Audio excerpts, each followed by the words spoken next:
this is Walt Disney. I would like to welcome all of you to the Park Streamers Hangout tonight.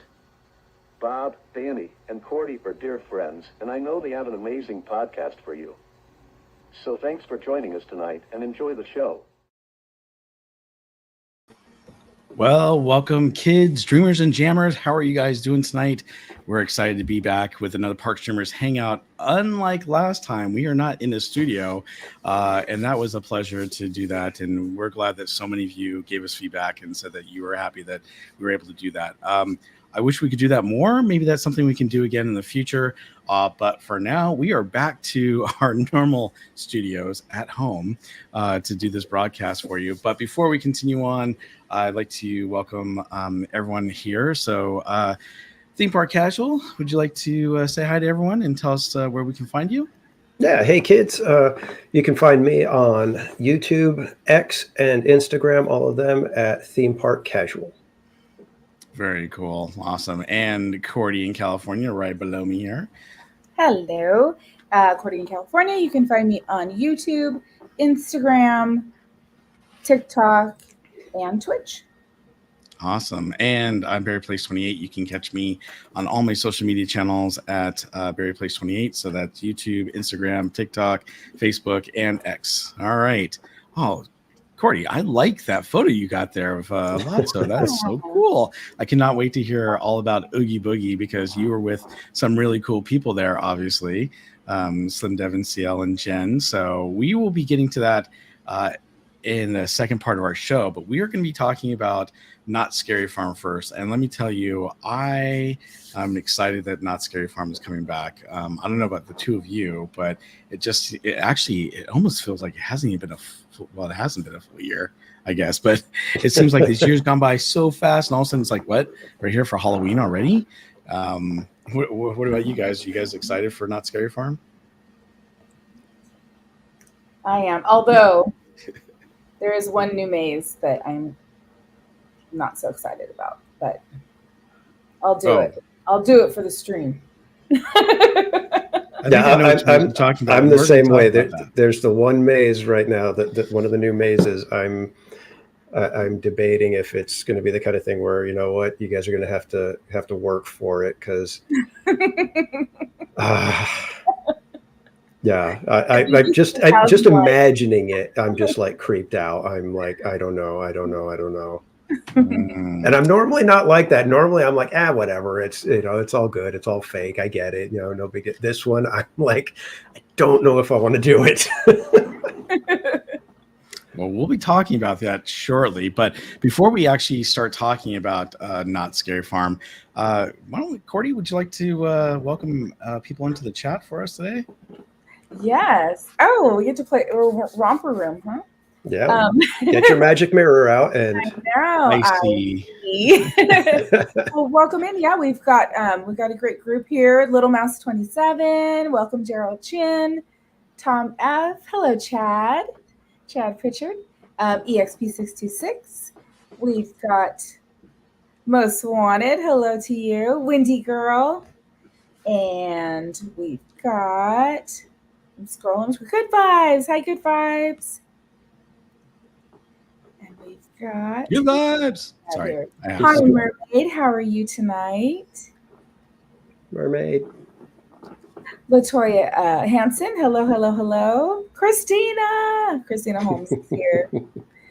Technicolor Adventures. Welcome. And we've got Zomembies. Hello, Zomembies. The king and queen of cold brews. Welcome in. And Buddy Hepburn. Hello there, my friend. And we've got Mike. Hello, Mike. Good evening. Good to see you guys. Welcome in, everybody. You're all for being here. Tamara Delaney. Welcome. Yes, welcome. All right. Well, thanks, everyone. Have I been saying it wrong all this time? I say Tamara. Oh, well, I say Aldon, so I like to say. Oh, and George Giacomo just joined us too. Yes. Welcome in, everyone.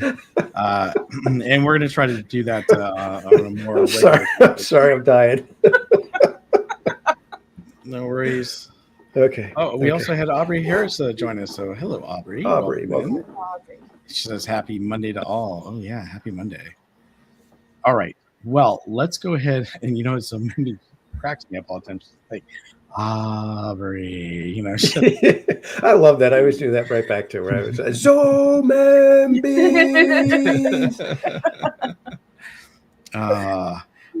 Anyhow, so we're going to be talking about Knott's Scary Farm, and we're going to do a little something different. We're going to talk about the history of Knott's Scary Farm, just real briefly, because everyone knows about Knott's Scary Farm, but I don't think we really know, how did it start and where did Sarah Marshall come from, and all that stuff. So we're going to do a quick brief history on that. And then I know that Cordy and I are going to talk about the actual Knott's Scary Farm Nightmares Revealed event.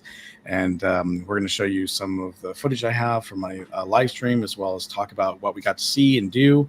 I know that some of you out there, like Geofire and Lynn, were with us. Well, I didn't get to see you. I saw in the beginning. I think you were hanging out with Cordy for a while there. But we They saw actually didn't get in. Oh, they didn't get in? Okay, just real quick. If you guys go next year, so apparently you had to, right? You couldn't get in before 5:30, but you also couldn't get in after 7:30. Oh, no ifs, ands, or buts. Really? Period. That was it. They could not. They tried. They talked to everyone, and they were not able to get in. Oh, wow, that's crazy. Yeah, I didn't know that. Well, that may explain why I didn't think there's many people this year as last year. Maybe they couldn't get in. Yeah, they were 2 minutes, 7:32. So they were like, oh, holding jeez, to that's it, and they horrible. Wow. Did they announce that? No, they told them it was on the website, but who looks on the website? That's terrible. Yeah, that needs to be something that's like blasted out, because this is California, Southern California. We are notorious showing up late. I mean, traffic could kill you, make you half an hour late easily. Mm-hmm. That's terrible. Yeah. I didn't know that was the story. Especially if you paid to go, right? I mean, that's kind of crazy. Well, not cool. No, it's not cool. It's not cool. But they did announce, hey, you can't leave, because if you leave, then you can't get back in. Right. That's understandable. By the way, Cordy, we've had a few more people join us. You want to say hi to some of those people? Sure. Yeah, I didn't want to interrupt you, but GV559, hello. Slim Devin, how are you tonight? And we've got, Tim Schindler. Mm-hmm. Hopefully I'm saying it right. So if I say it fancy, I'm sorry.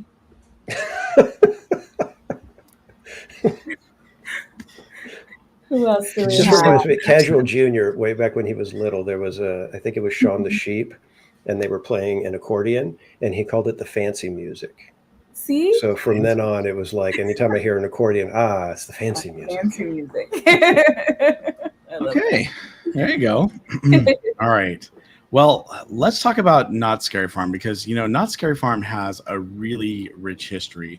Last year, they celebrated their 50th anniversary, which is pretty amazing. So this whole idea was born in 1973, and really it was the original, and it's the reason why theme parks today do their haunts, is because of Knott's Scary Farm. So when they first started in 1973, they weren't sure, hey, is anyone going to show up to this, or are we going to make our own theme park, a ghost town in the month of October, because we scared everyone off. But it turns out that they decided to unleash a bunch of scare actors into the park to scare their guests, and people loved it so much that they started coming back. And for the first 2 years, it was pretty successful, even though it was totally unexpected. It was an unqualified success, according to Knott's. So they thought, you know what, we're doing a good job here, but we need to up the factor a little bit. We need to really, do something to get people, to come to this thing and be excited, not just because they're scared, but let's do something that we could do that would really get someone. So they're thinking, well, what can we do? What was it, that thing that, would drag people in that want to be here for this event? And it all began with a hanging. as we know, right? So in 1976, since they had been running, such a, successful event, they thought, well, if we do something that's very realistic, like a hanging, that could possibly work. And maybe we could bring all the townspeople together to hang a couple of outlaws on a rope. So they erected some gallows. They brought out a minister to prepare for the eventual demise of these, outlaws who were guilty of murder. And these criminals, they obviously have to pay the ultimate price. So you got the preacher who stands before the mob, allowing the criminals to have the last word before they're finally hung by their necks until they're dead. And it was with that the first night in 1977 that the people of Scary Farm captivated audiences all over, and really life hung in the balance for for these outlaws. But Knott was never really content on their success, right? They always wanted to do something more. And I think it's been very evident over the years that they've always wanted to do more in their theme parks for Knott's Scary Farm. So they decided they needed to go further. What can we do to shock the audiences and bring them in a more intense way? And they thought, well, how do we do this, right? Well, hanging another cowboy guilty of murder doesn't push the envelope, obviously. So they were like, okay, what can we do to ramp up the ante, and they thought, well, we could hang a woman, and hence Sarah Marshall was born. But just the idea of Sarah Marshall was not enough, right? And why were they going to hang this woman? So a couple questions they need to answer were, would merely hanging a woman be shocking enough? And what would you be able to hang this woman for? So they finally thought about it and came up with the realization that they would need to take the town of Calico to hang this woman, and in doing so, make her a witch.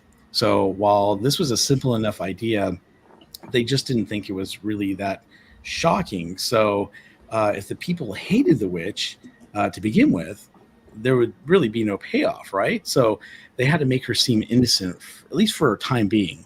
So they knew that they hauled this screaming woman down the streets of Calico, protesting her innocence, that you really had something. And all the surrounding people would stare in horror as the person you would be hanging in the streets of Calico was this woman, right? Who's saying, I'm innocent, I'm innocent.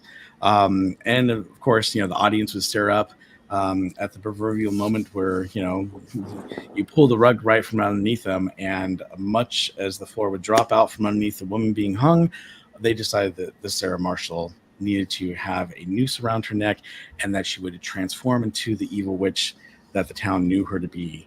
And once she transformed, she would curse the town to pay evil for which they were guilty, and that she would be let out a loud shriek and cackle, followed by the drop and being carried away. So that's where this whole thing came up with Sarah Marshall. But that first witch hanging wasn't enough for the dark geniuses making Scary Farm, right? They thought, we need to go further. So what were we going to do to make this go further? Well, they decided the witch must survive. Sort of. So in 1979, instead of just having the witch be hung, they would drop the rope, and then the witch would vanish into thin air in a puff of smoke and a chilling scream. And instead of getting finality, the audience was left with questions and terror, which would follow them deep into the night as they went home. And every year thereafter, they would increase the special effects, making the vanishing of the witch the star of the show. And of course, the story expanded as the townspeople of Calico became the heirs to the curse, becoming the monsters the witch declared them to be. So the witch hanging itself, was a masterpiece for Knott's Scary Farm. But unfortunately, the hanging show would eventually vanish in 1989, and some of the other nightmarish villains would take over. And of course, moving away from all the shocking conclusions of the witch, who would forever haunt the dreams of those who visited Knott's Scary Farm, they instead turned to a new type of hanging, which they end up roasting pop culture icons of the day and hanging those people who they felt deserved it, and no one was spared. But as for Miss Marshall, the evil witch who vanished every night to terrify us into the shadows, she seemed to be relegated to the dustbin of history for a long time. But in 1999, I should re-say that. In 2019, not 1999, hello, we're out of there. 2019, they decided that they were going to bring Sarah Marshall back. And that was when they decided that she would come back and she would fulfill the curse that she promised all those many years ago, to the villainous citizens of Calico. So because this was set before the events of Ghost Town Alive, Sarah Marshall comes back to visit revenge on the townspeople of Calico for the Halloween season, and those citizens and the evil founders who decided that she was guilty of unspeakable crimes against humanity and all of her fellow men must pay for their wicked ways. So the people, the animals, and even the babies would become hideous beasts ready to attack anyone who dared to get in their path. And if she couldn't live in Calico in peace, then no one ever would. And that's kind of how the whole story of Sarah Marshall came to be. Now, we've seen her throughout the years, and recently, they've added the conductor, who is, now part of, the story, which I think is pretty awesome. But a lot of people don't realize that, Sarah Marshall was created way back in 1977. And while it was an amazing hanging show, it only lasted until 1989. So really only for about, a good, 12 years. And then it went away until 2019. So it's nice to see that they brought the whole thing back. And obviously in 2019, that's when they brought out, Origins, the Curse of Calico. Mm-hmm. And that is Amazing Maze. Although I have a feeling, I don't know about next year, you guys, but I have a feeling that may be going away soon. Or maybe in the next couple of years, or maybe they'll do something different. They did Trick or Treat also for a while, and that was kind of cool. But I have a feeling that might not be around much longer. But I hope you guys enjoyed that. It's always great to talk about these theme parks and how they came to be and talk about the history. But we've never really talked about the history of Knott's Scary Farm. So before we go into Knott's Scary Farm event, I thought this was a great way to start off the podcast. Yeah, and that's one of the things that I've mentioned before. I love Knott's Berry Farm's homegrown lore. They don't rely on a big movie franchise or anything like that. They've built it themselves. When you go to Knott's, you're getting, something that is unique to Knott's. You're not going to be able to find it anywhere. It's not something that can just get picked up and moved over to this other company or other park or anything. It is baked into the park, and that's, like I said, that's what I love about it. It makes it so much more special, much more unique. And then one other little tidbit on the evolution of Knott's Scary Farm. I don't know if you guys know it, but when it first started, the scare actors were they were peek-ins. And if you guys know Knott's Berry Farm, they have a lot of little areas in Ghost Town where you go and you peek in, and there's like little mannequins and stuff like that. Fun little things that happen. You can go to talk to Sad Eye Joe, or you could go see the body turn into bones at the Undertaker's office. Well, that's how they had the scare actors. And so there would be like inside these buildings or little structures, and they would try to scare people that way. Well, one night, one of the scare actors couldn't get into his little station, so it was locked and nobody had the key or whatever. So they're like, all right, well, I guess you're going to just have to walk around. And that's how we got the walk around scare actors, is because once they realized that, hey, this guy walking around, he can like ambush people, and he's like standing there, and people don't even think that he's anything. And the next thing you know, he's like, blah! Mm-hmm. So that's how we got the scare actors, is because the one guy couldn't get into his spot one night, and they said, all right, just walk around. So wow. Fun little accidents like that are how the creative process works sometimes. Yep, absolutely. Thanks for sharing that. Cordy, I think we've had a couple other people join. Yeah, I know. I try to find the breaks. So welcome in Christina H, Trish, and Izzo's Place. Hello, Jetta. Good evening. Alan Smithy has joined, and Paul Newitt. Thank you guys for joining us tonight. I think Holly joined us too. Oh, maybe because we were chatting in there, so I felt like I already said hi. Holly. Gotcha. Oh, I did do this. I went. Okay, we got Pete McDevitt just showing up right now. Hey. Welcome in, Pete. Yeah.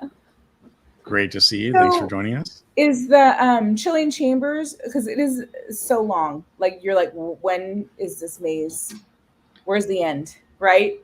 Like, so, I mean, I know they kind of have that graveyard, right? So they're doing the headstones. But do you guys think they'll like expand it ever, or are they just going to keep adding within the space they have?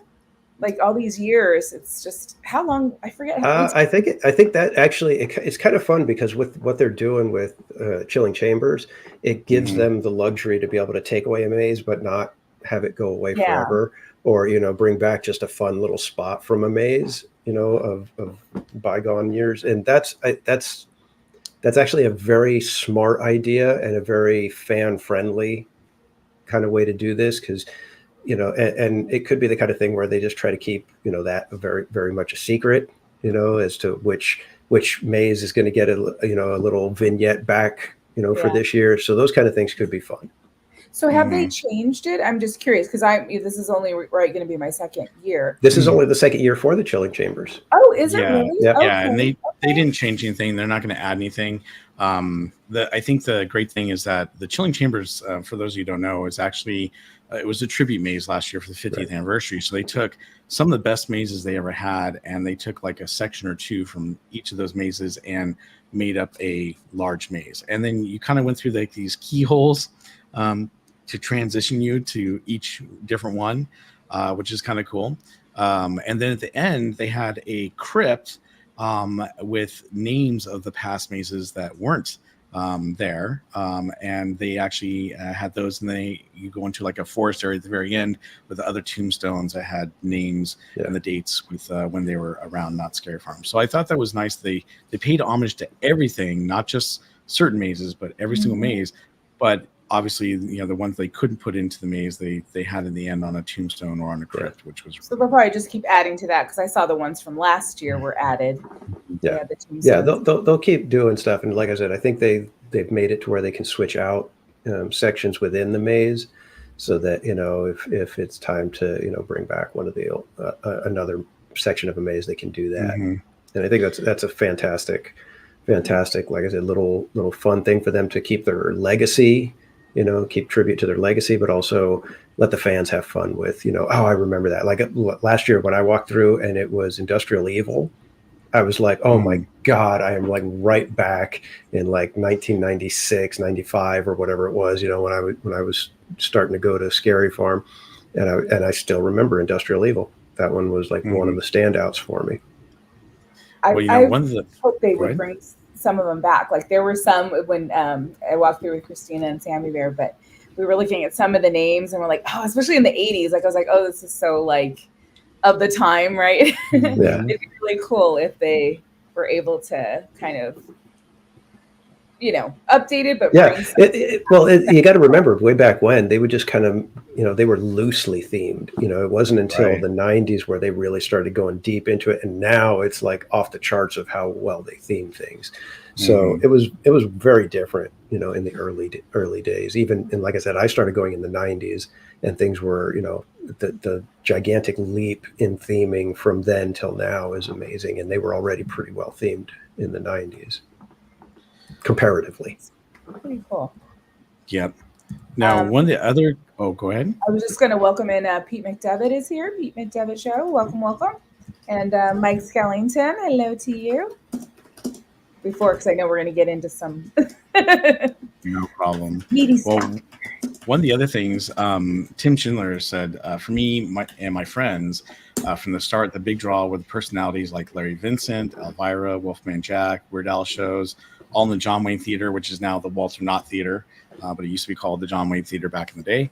But yeah, I mean, they had a lot of different personalities over the years that were just amazing. The story I gave you about Knott's Scary Farm really kind of focused around how it started and with the whole Sarah Marshall thing, because she's really the big kind of draw now to the show. But there's so much more history that I didn't even go through. I was kind of just giving you guys a brief overview of what Knott's Scary Farm is like, especially with Sarah Marshall, since she's kind of the headliner now, since we don't have people like Elvira anymore. Although she is coming back this year for a few nights, that she'll be actually there. Kind of a tribute show. We'll get into that in a minute. But yeah, exactly. Okay. Well, so with that, let's get to the new stuff then, shall we? Let's talk about this year. And here's the thing, guys. We may get into more of the history of Knott's in a later podcast, because we've got the whole season coming up, and we're hoping to be able to kind of dive a little bit deeper into the Knott stuff. So we're trying to line up a really good Knott Scary Farm show for you in the future. Yep. So, I'm going to go ahead and get started.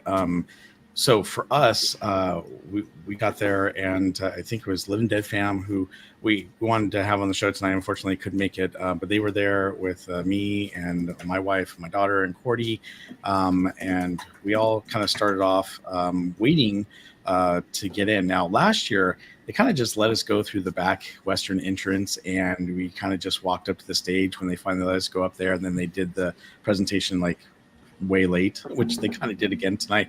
But this year they decided to up the show factor a little bit, and I was kind of very pleasantly surprised to see that they were trying to do something to entice people. Now, for those of you who are not aware, this Nightmares Revealed event is really just where they tell you all about what's going to happen for this year at Knott Scary Farm. It costs $20 to get in per person. They do have some rides open. They do have some of the food and drinks that you can buy and try out, which we're going to be talking about all that tonight.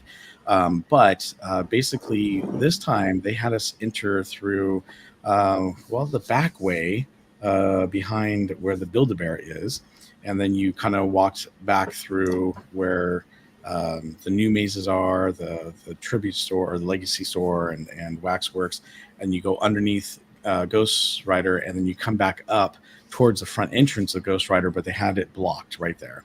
So when you come out of Ghost Rider, there's always a wooden gate. Well, they had that wooden gate shut, and we're all kind of like, okay, well, they're just going to let us in before 7, right? And then we're going to go up there and to the stage. Well, right before 7, they did a little presentation for us. So let me share with you what that was like, because I thought that was pretty neat.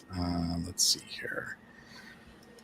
So this is for my live stream, and it's a little hard to hear the conductor, but you can see in the top right-hand corner, he's kind of up there, and everyone's just noticed him, and we're going to listen to what he has to say.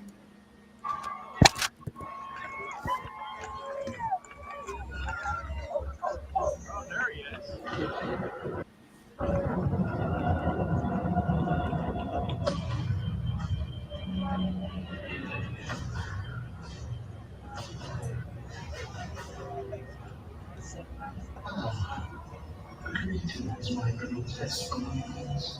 It is I, the conductor. Not scary far. Tonight, pull back the veil of the insane itinerary for you. I have assembled a sinister smorgasbord of creatures from all around.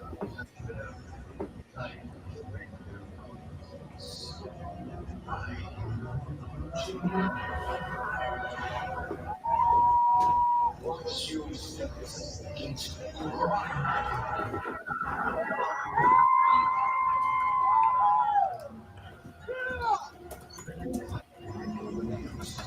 So some of the monsters are coming out right here to join us. You can barely see them. come, my creatures, blades, darling, calico, at all points between these have served themselves up to night, terror, and greed. Welcome to Nightmares Revealed.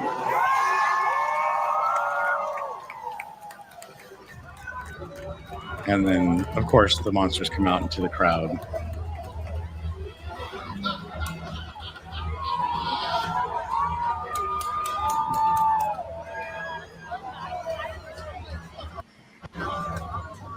Here we go. Oh, you're there.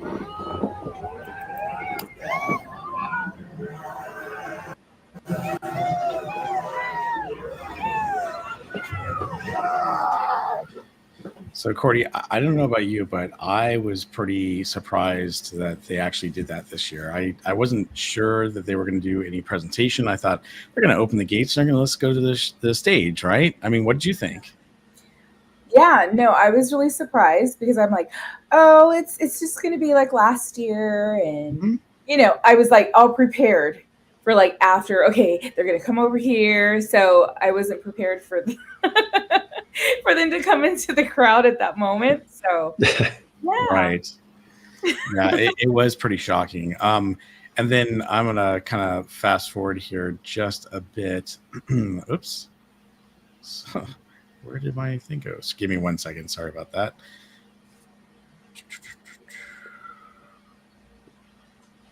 There it is. Sorry, I had to find it. I've got so many tabs open. I need to find it real quick.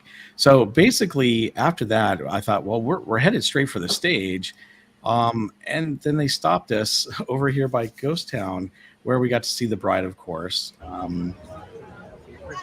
And she was really just getting into the whole act and mood of looking scary and whatnot. And There's I Adam wasn't the Woo. sure. Yeah, that's him right there. And so I wasn't sure what to expect, really. But I thought it was interesting because right when I thought, okay, well, they're just gonna, I don't know why they're not letting us go to the stage. Are they gonna have something else or waiting? What are you waiting for? Well, we were waiting for this. Oh, sorry, we're waiting for that. That's where she leaves. Sorry. Waiting for her to leave. No. Oops.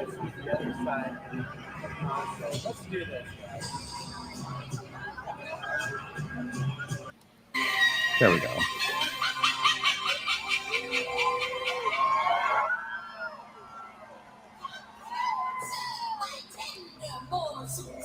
Come close so that I can see you.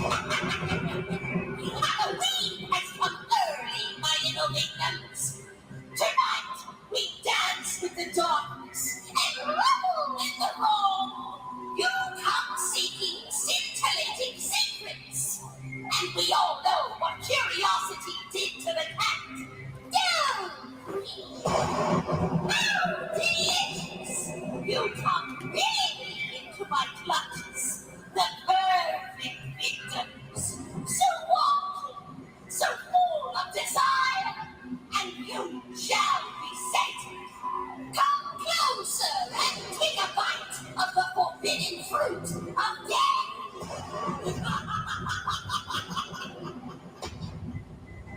My creatures await. My minions are approaching. Join the rabble at the Calico Mine stage. If you can stay alive that long.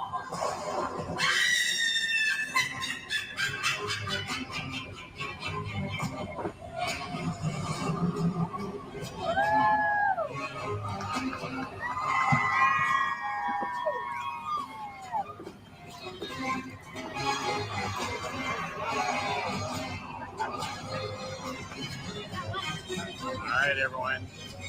That was the witch. Sarah Marshall.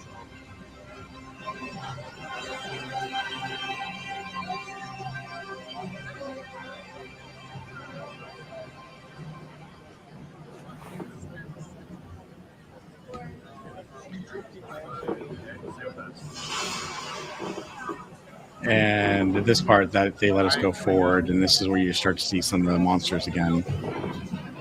All living dead man.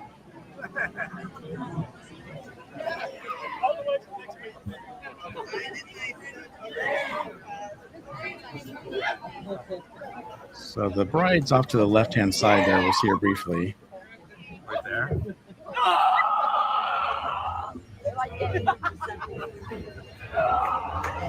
All right, everyone, here we go. Oh. So, Cordy, I think you were on the other side of the hotel, right? When she was giving her little speech, the witch. I didn't know they were going to open this side up.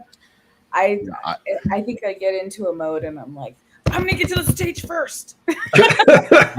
I will tell you, I was not expecting that. And so you were on the other side, and I think you made it to the stage. They made us go all the way through Ghost Town, around the livery, towards the Fireman's Brigade barbecue. And then we had to go around and then down past the Candy Palace and everything. Oh, wow. Okay, I'm talking Disneyland now. To the candy store and around the ice cream shop to get, past the train tracks. I was like, wow, they made us take the long way around. However, there were a lot more monsters to see as we went this direction. before we finally made it to the stage. And then when we finally made it to the stage, this is what it actually looked like. And oh, by the way, this is one of the guys from the hanging show. And by the way, you see off the left-hand side there, they have the new logo for Knott Scary Farm. I kind of dig it. I like it. It's a very macabre and very cool looking, and it's definitely a little different. So, but they obviously had Lady, I think it was Lady Vamp, is that her name, who came out to co-host with one of the other people who are involved in building the maze and everything, and they started talking about things like, oops, there's my finger in the shot there.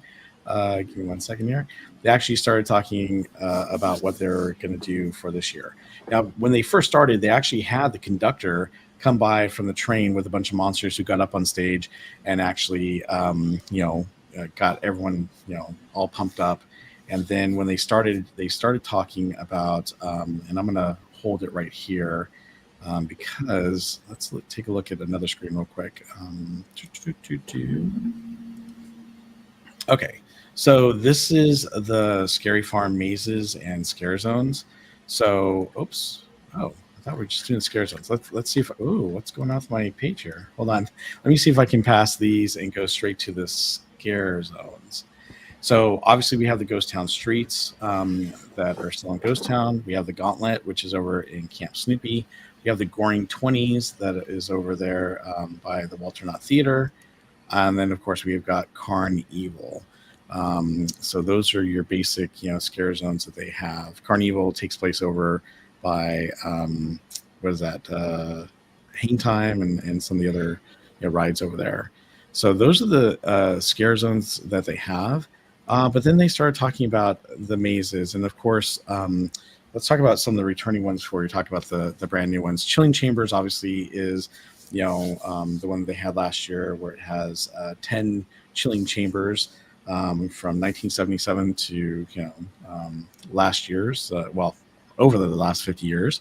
Right. It really was tribute. And then you had the Cinema Slasher that's coming back, and so exciting to see that. Although I don't know if you guys noticed, but the very end of Cinema Slasher, they had this really cool animatronic, what was it, like monster. It was like a film monster or something like that. Mm-hmm. And halfway through Knott Scary Farm, I think it broke down and they just stopped, having it work, and then they took it away.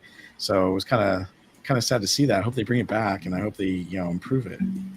Of course, we have a Room 13, which is everyone's drinking the Devil's Elixir. It's happening in the Goring 20s, and Devil's Elixir seems to be the root of all the mayhem, and they're trying to figure out where this, is coming from. And then we had, let's see, the Grimoire is coming back, and basically it's a bunch of campers who find this book and they open it up, and it takes them back through time, through different parts of history where the greatest nightmares became reality. We also have Bloodlines 1842 coming back this year, but I'm happy to announce that this is the last year for Bloodline 1842. This is a vampire maze, and it was really cool when they had it interactive, because you ran through with interactive guns to shoot the different creatures. But they took that away, and last year it was non-interactive. So we have Bloodlines 1842 ending this year. And then we also have Origins, The Curse of Calico, which is obviously where you find out how Sarah Marshall became the witch, and obviously get to see what she is cursing everyone with and what she's doing to the town of Calico. And also we have Waxworks, which is you go into abandoned wax museum and find that there are all these horrors happening inside the wax museum. Now, that's last year for Waxworks too, so that will May, and we will have 2 new mazes next year, which is going to be great. And then, of course, we have Mesmer, and Mesmer is very, very interesting. Basically, it takes you into a circus where you go into the hypnotist sideshow, sinister sideshow, I guess you say, and he basically preys on your hidden fears, and it's a very mental maze, I guess you'd say. So Yeah. those are all the mazes that are returning this year. But we have 2 new mazes, and to announce those, let's go back to my video so we can see those real quick. And we'll watch the announcements. Before we go on about the new mazes, though, I mean, Cordy, Danny, are you excited about all these mazes returning, or do you kind of wish that they were maybe replacing some? And what's your feeling on those? I mean, I don't think I don't have as much experience to go too deep into that, but I think the ones that are coming, they're really creepy. That's all I know. And I took a picture with the lady, the convalescent lady, because I'm trying to face my fears. And then they even have the other person, the 8 fingers, 9 fingers? That 8 fingers, 9. Over kind of by the cemetery, but I didn't catch them in time. So I was like, okay, I'm going to take a picture. I'm going to go with them and take a picture to try and face my fears because they look really creepy. Yeah, for me, I'm okay with the 2 mazes that are leaving this is their final year. Waxworks, I've never really liked that one. That one's always been kind of and it's funny because for me it's like I can the latex, the plastic, all the makeup, all of that stuff. I smell it and I get from it. So Really? Waxworks just kind of pronounces it that much more. It's like it doesn't let you forget that you're smelling that stuff, So it's just like I just can't stand that maze. That's how I feel about And the mannequin and everything, that kind of stuff just kind of creeps me out a little extra. Bloodlines or Bloodline, that one was kind of it was a cool concept. It just never quite worked the way they wanted it to, I think. No, there were some cool scenes and there were some cool, things that happened in the maze, but overall it was kind of like, I could, if they had gotten rid of that before the depths, I would have been happy. I still love the depths. And Haunted Mermaid says, I need to see TPC scream since he likes to scare people. It's going to take a lot, and one of the mazes just might do it, and it might not be a scream, but you'll hear me. But we'll get to that in a second. I'm bummed that they took out the depths. That one, I'm really sad that it's gone. That one, I'm really, really bummed. That was my favorite maze. Dark Entities, that one was kind of Dark Entities. I'm glad that's gone. But it'll be interesting to see where these new mazes. Well, we know where the new mazes are going, but which one's going to be in which place. So exactly, Chad. That one section was just like, you know what, this was unnecessary. Is it the elephants? Oh yeah, the elephants. Yeah. Oh man, it was strong. Oh my gosh, it was so strong. It is. It's so bad that before you walk into the chilling chambers, you could actually smell it, and you're like, "Oh gosh!" All right, we haven't got to that scene yet. Nick can smell it. I don't know why, but it kind of just whiffs over the one place. Helen says, "You promised the lady you'd visit Cordy." I did. She held my hand. She's like, "Do you promise to come visit me?" Yes, I promise. I'd be like, exit stage right. So let's go ahead and check out the intro for these 2 mazes that they shared. This first one is not the one that's going to freak Danny and Cordy and I out so much. So I think this one we're going to be okay. Now, the hosts were actually talking. They started talking about it, and I think this is right before. By the way, they had people come out and kind of act out what the maze was going to be before you found out what it was. So let's see that real quick. The women work hard to build a better nightmare for you and me. All right, let's hear it for the hundreds of people, like I said, who work behind the scenes in the summer. We simply not do it without you. We all thank you from the bottom of our blood-red beating hearts.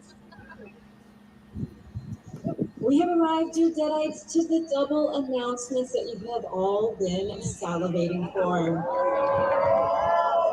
There are 2 brand new mazes for Scary Farm 2024. But first, with a little more information on what's going on back behind Ghost Rider is my fiend, the Town Crier. Hey, hey, all gather. Hey, all gather. Tonight, the darkness forest to the town square. No child is safe. Lock your doors and swap out your lantern. Something is taking the women and the children. What is taking the women and the children? A creature most foul. Neither man nor beast. Nay, it is a demon. Lurking in the darkness, seeking out his next victim, upon whose flesh he will feast. Aren't you being a little overdramatic? Give heed and fear the dark. Your ignorance will not save you from your truth. Sounds like a bunch of kid stuff to me. Your mockery will not protect you. It will only incur his wrath. Your doubt only gives him power. He thinks you've been reading too many scary books at night. Fool! This cursed creature will tear you limb from limb. Many have succumbed to his bite. Many have been driven to the brink of madness as he slowly consumes their flesh. You who choose not to believe, you who choose not to beware, your body will be your end.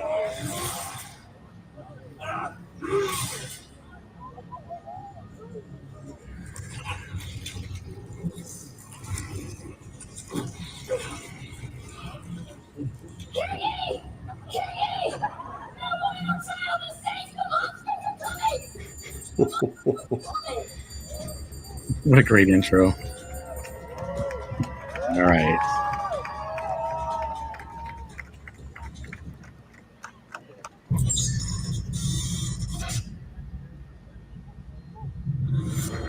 Take heed of the sail of old 8 fingers 9. Watch well while you sleep, or in victims you'll die.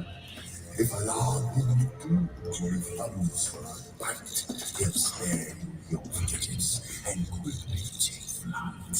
But if you allow him the smallest of taste, he'll enter a slumber and he'll leave you to waste. 1 finger, 2 fingers, 3 fingers, 4. Don't even bother with locking the door.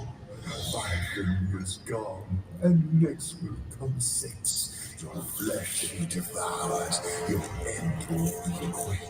7 fingers now, then 8 fingers now.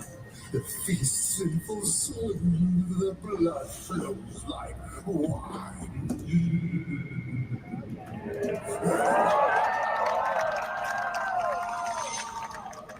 My name is Gus Gruber. I'm a creative designer who wants to terrify. 8 Fingers 9 is a magical being that is imbued with the power of the forest. He can see through trees, through walls. Nothing is safe from him. His victims enter sleep paralysis. The idea that you went to sleep and everything was fine, and now you're awake and someone is slowly chewing at you, finger by finger, inch by inch, just gnawing at your flesh. I think that's a little disturbing. You will find yourself face to face with him, and it might not go well for you. Sorry. One of the rooms that we're all really excited about is the orphanage. It's a little creepy, but the children of the orphanage see demons in their sleep. So they draw out what they see and they put the drawings all over the walls. The props department, a lot of us talked about how we've experienced sleep paralysis. So we put all of our ideas, things we've seen in our dreams, and we drew out what we've seen. You'll see all our drawings on the board. It was kind of cool to see them all come to life and be a part of that. There's a lot of depth and complexity to this, so I have added some things that you may not see on your first time around. Because 8 Fingers 9 is always watching you through the woods, even in the wood grain, there's eyes drawn in as the knots. The Miller shop is an oddity shop that you'll walk through, and you'll see a lot of Easter eggs from Daniel Miller's old mazes, a little tribute to him. We got a lot of cute, like, taxidermy creatures that you'll encounter. You could be on the lookout for those. You'll find a lot of cool treats there.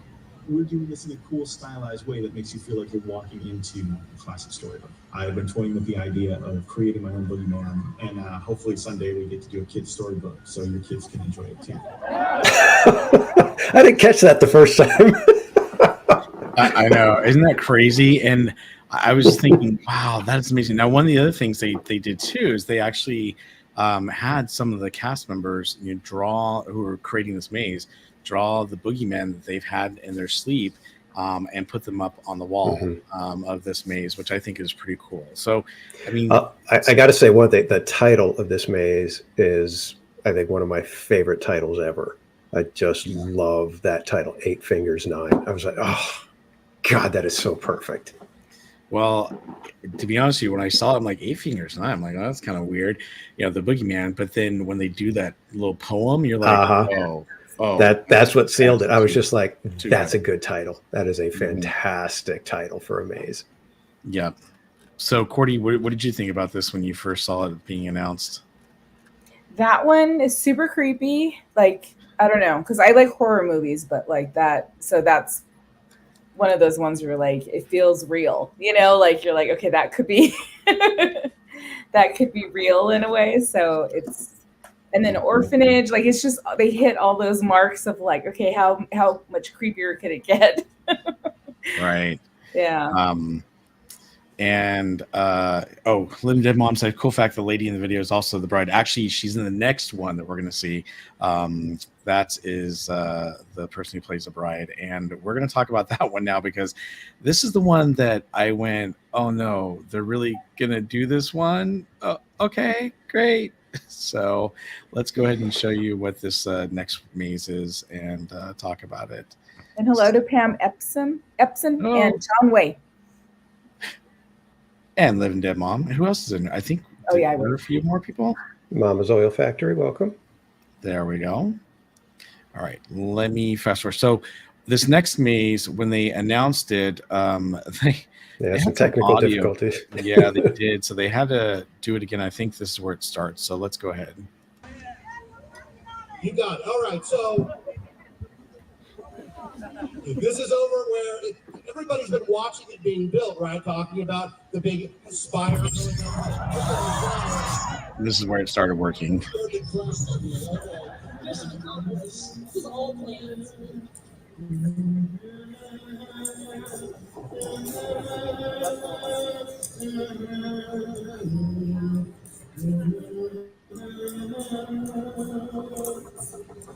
know an old who swallowed a spider. It wiggled and wriggled and tickled inside her. Perhaps she'll die.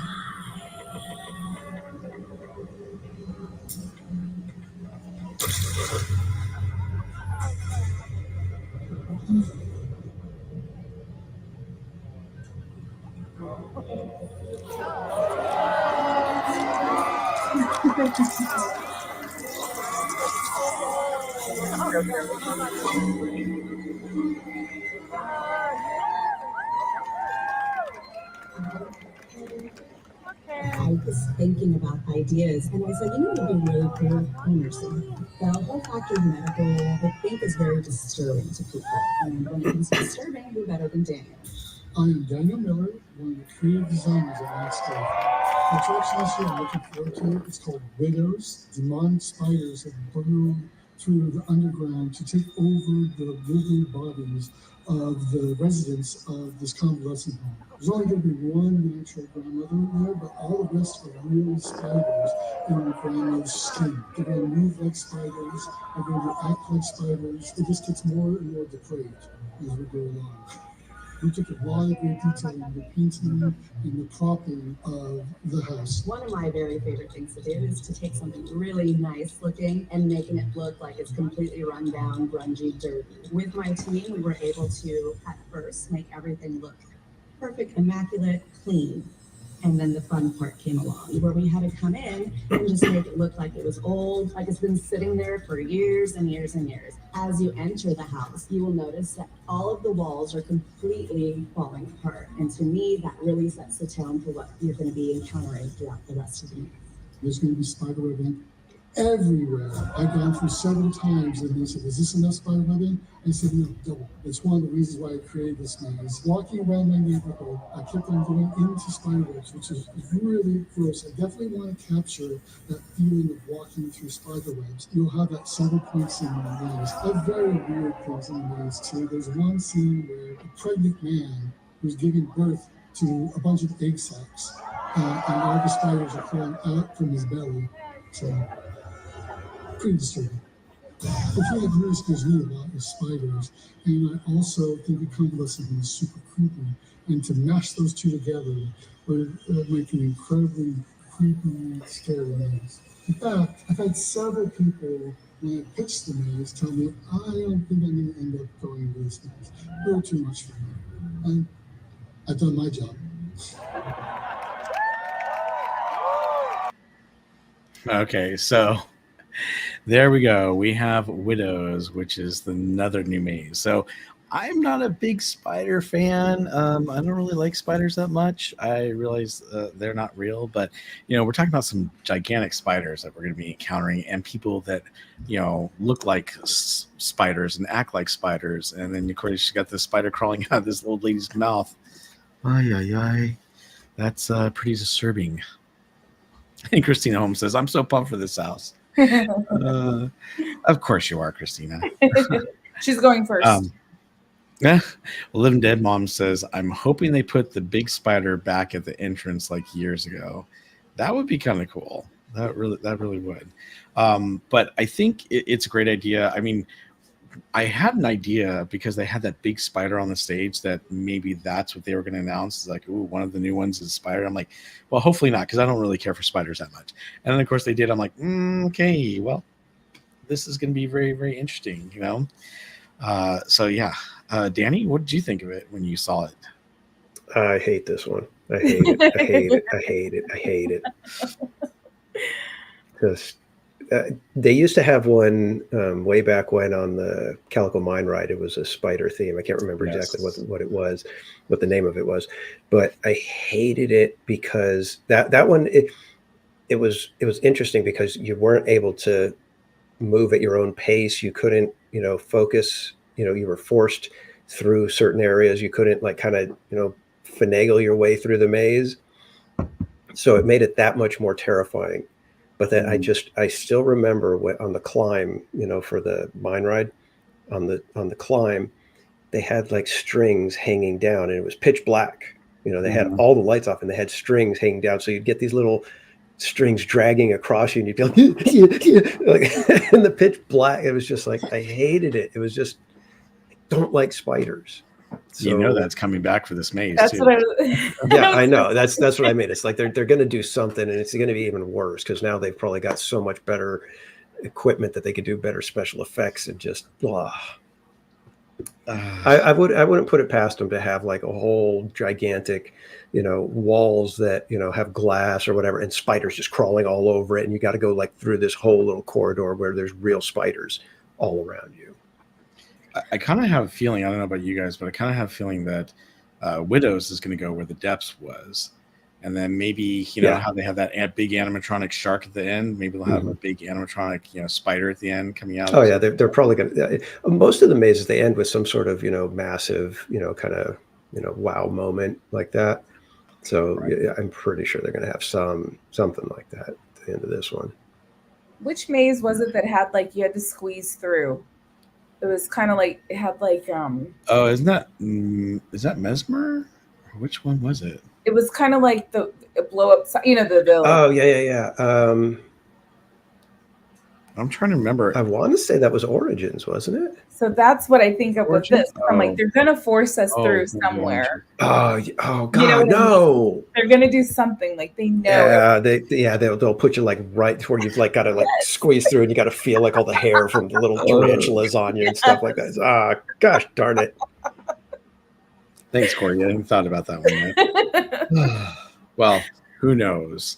But, we will find out because I'm sure, I don't know about you guys. Are you guys planning on going to opening night for Not Scared From this year? If I can, yeah. I mean, if I'm able to, yeah, I'll be there for opening night. So I guess we'll see. I guess everyone will get to experience it through us, and maybe we all need to go together so everyone can hear us how we. And that's on a Thursday. I mean, Friday's the next. It's Friday Eve. We can stay up. Friday Eve. Yeah. So if I'm going opening night, I'm probably gonna have to possibly take the day off of work or leave like at lunchtime, because last year when I got in line at like 4 o'clock, and I was already like the 25th person in line or like the 15th person in line. Isn't that crazy? So, but with that, I ended up being right at the rope for the opening night. That was so perfect. So obviously 8 Fingers 9, the Boogeyman. By the way, this picture right here, at the very end of the night, they give everyone a poster, and on one side is this picture, and on the other side is this picture for Widows. So that was really cool. And those are the 2 new mazes that they announced. But we also have, let's see here, the hair-raising shows. They also talked about those. So this year they're going to have conjures. It's going to be a magician type show. So I'm looking forward to that. I think it's going to be really, really cool. I love magic shows, and this is going to be over there at the Birdcage Theater. So I'm really looking forward to seeing that. They're bringing back La Magnifique Carnival du Grotesque, which I thought was it was a good show. They had it on the main Calico stage, and they definitely had some really cool acts, kind of like Cirque du Soleil type acts, but it was very, very fun, and it was also a little comical of a show. So that was a lot of fun. And of course, they're bringing back the Hanging this year. And that's returning, and who knows who is going to be involved in the Hanging this year, but it looks like a lot of the same cast members from last year are coming back to do the Hanging this year. So that is pretty cool. So those are the shows they're going to be having. And then I want to say, let's talk about the food and drink real quick. Well, they're doing the Elvira show. Did they mention that one? Elvira Experience? It's an Elvira Experience. Sorry. Yeah. There it is. I passed it. Not sure what that's going to be like. I don't know if it's going to be as big as the stage show they had before, if it's fewer live actors and mostly clips, things like that. Yeah, props. Yeah, so it's yours truly, Elvira Experience, and so it's at the Walter Knott Theater, and it says, through the years of Knott's Scary Farm, Elvira, Mistress of the Dark, graced the stage of the Ghoul Time Theater with their electrifying shows for 20 astounding haunted seasons. Take a journey back through every single show with video highlights, behind-the-scenes footage, and memorabilia celebrating the illustrious career of the undisputed queen of Halloween. And I could have sworn they said at the show, or at the Nightmares Revealed, that you're actually going to, I guess, show the 1997 show or something like that. Also, and I don't know if that's like in a separate video or something, but anyhow. She is going to be there. So Cassandra Peterson is Elvira's real name. She's going to be there on 3 separate dates there at Knott's Scary Farm. They did announce those dates on stage, but I don't recall what those were right offhand. Yeah, I believe it's opening night, and then October. I thought it was September. Like 1 in September, 1 in October. No. Yeah. Yeah, that's what I said. Opening night. It's opening night for Scary Farm. That's one of the nights, and then there's like 2 nights in October. I want to say like 18th and 19th or something like that. Gotcha. Okay. So Living Dead Mom said the 18th and the opening 20th. Night. Oh, very good. 20th. And Thank you, Living Dead Mom. Experience Living Dead Mom shared film and collectibles, including the Macabre Mobile. Yes. So one of the other things that they called it a scare zone. I thought it was kind of interesting, but they're bringing back the what was it, the log ride? What they call it? Halloween Hootenanny. Halloween Hootenanny, yeah, with the soundtrack done by Crazy Kirk and the Hillbillies. So that's coming back. I guess they consider that a scare zone because they actually called it.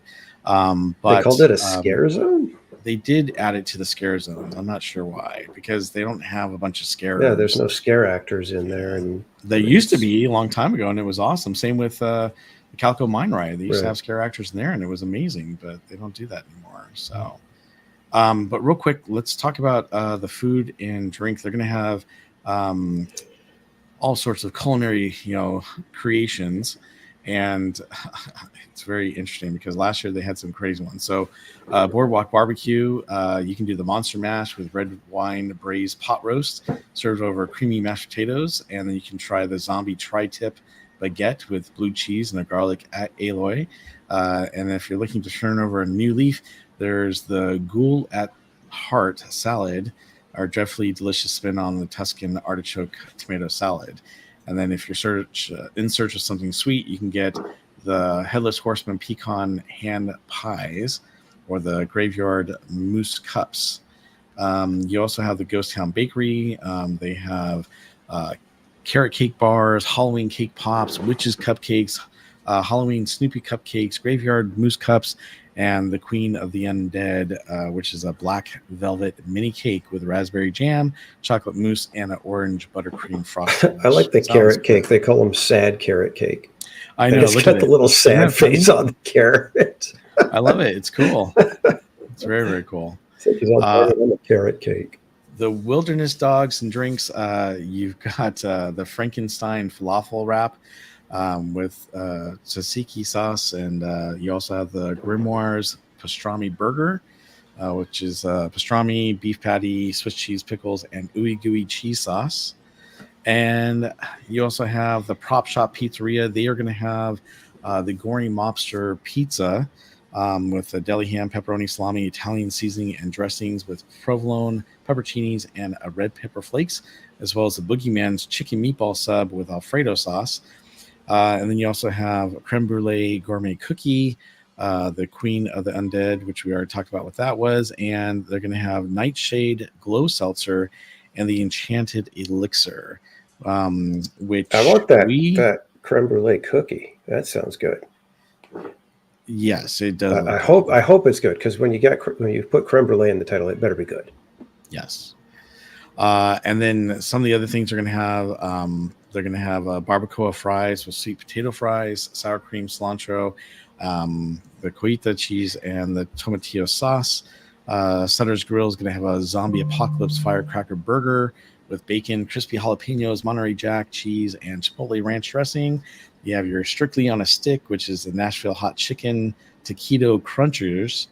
I don't know how that sounds, with fries and Chipotle alloy. It's a take a taquito, yeah, put it in a little bit of batter and deep fry it. That's what they're doing. Okay, so great. They're taking taquitos and like frying them again. Minor Mac and Spuds. It's a Parmesan Rosetta with chicken and grilled butternut squash and red raspberry brownie parfait. Calico Tater Bites has the Mummy's Tomb Mediterranean Hero Bowl with a spicy pickle tzatziki sauce. And is there anything else? Oh yeah, the Baja Taqueria. This actually sounds pretty cool. I'm gonna butcher the name. So La Lloronas, can't even say it right. Fish sandwich on a black bun with avocado mash and chicharrones. That actually sounds kind of good. Costa California has a seasonal al pastor meat and pineapple salsa. And then we got some other sweet treats like the Log Ride funnel cake. It's a peanut butter crunch funnel cake with chunky peanut butter spread, pretzels, and Reese's Pieces with vanilla soft serve. Gourmet Churro Factory, which is Dracula Bites, churro bites with chocolate and raspberry sauce. And we have Red Velvet funnel cake. This is what we were talking about. Oh, no, this is different. This is Ghost Town Grub. Red Velvet funnel cake with a cherry topping and vanilla soft serve. Ooh, that sounds good. You got your Grizzly Creek Lodge. Has a crispy chicken enchilada pizza. I don't know about that one. Mummy brownie, alien crispy treats, candy corn floats, which is orange Fanta, Dole pineapple ice cream, and candy corn.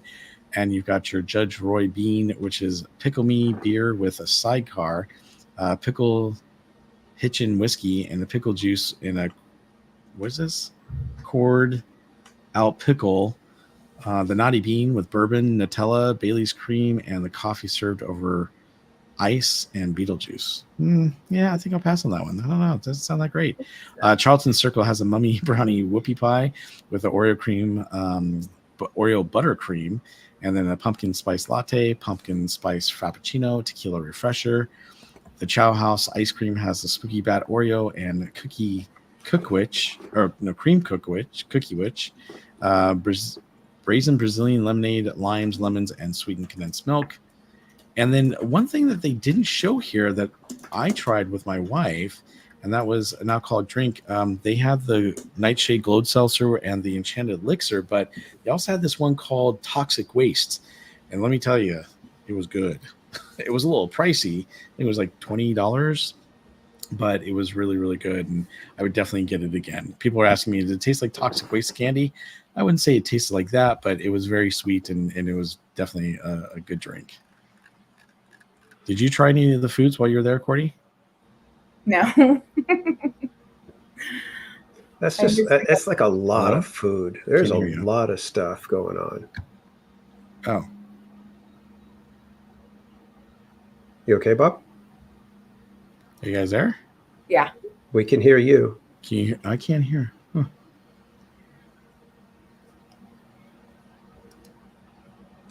Anyways, that's a ton of food for one event like this. That's almost. Have I been talking this whole time? You guys can't hear me, or you can? No, we can hear you. You can hear me. Yeah, we can hear you. Okay, great. Can you hear us now? Let me see here. I'm not sure why. Maybe my Bluetooth device. Kevin says no such thing as too many foods. Okay. Give me one moment, everyone. I'll be right back. Yeah, it's really. You know, think about how long the event is, though. Like you're like, okay, if you spread it out, right, kind of like at Disneyland. Yeah, and I get it because I mean they're selling the pass, so you've got people that are going to be going, multiple nights. So you really want to make sure that you've got something that can have them open their wallet multiple times as well. And I've seen people already talking that the merchandise they want to get more of the merchandise, but it's just there's like too much that they want. And they're spending too much money as it is. I saw Knott's Network. They were like, we bought the lantern, a shirt, and a hoodie, and we're out, $100 already. Yeah, the lounge fly is $100. It looks good though. It was a good one. I thought this year they did a great. Oh, I know. I'm not saying it's worth it. I'm just saying it looks good. No, it does look good. Okay, I'm back. Sorry, for some reason, I guess my headset died and I couldn't hear you guys, so I had to switch my other headset. So, yeah, no worries. Right. I was like, "Can everyone hear me? Have I been talking this whole time?" And yeah, no, we were hearing you just fine. Okay, very good. So, Cordy, I didn't hear what you said. Did you try any of the food or drinks while you were there? No, I always want to, but there's too many things to do.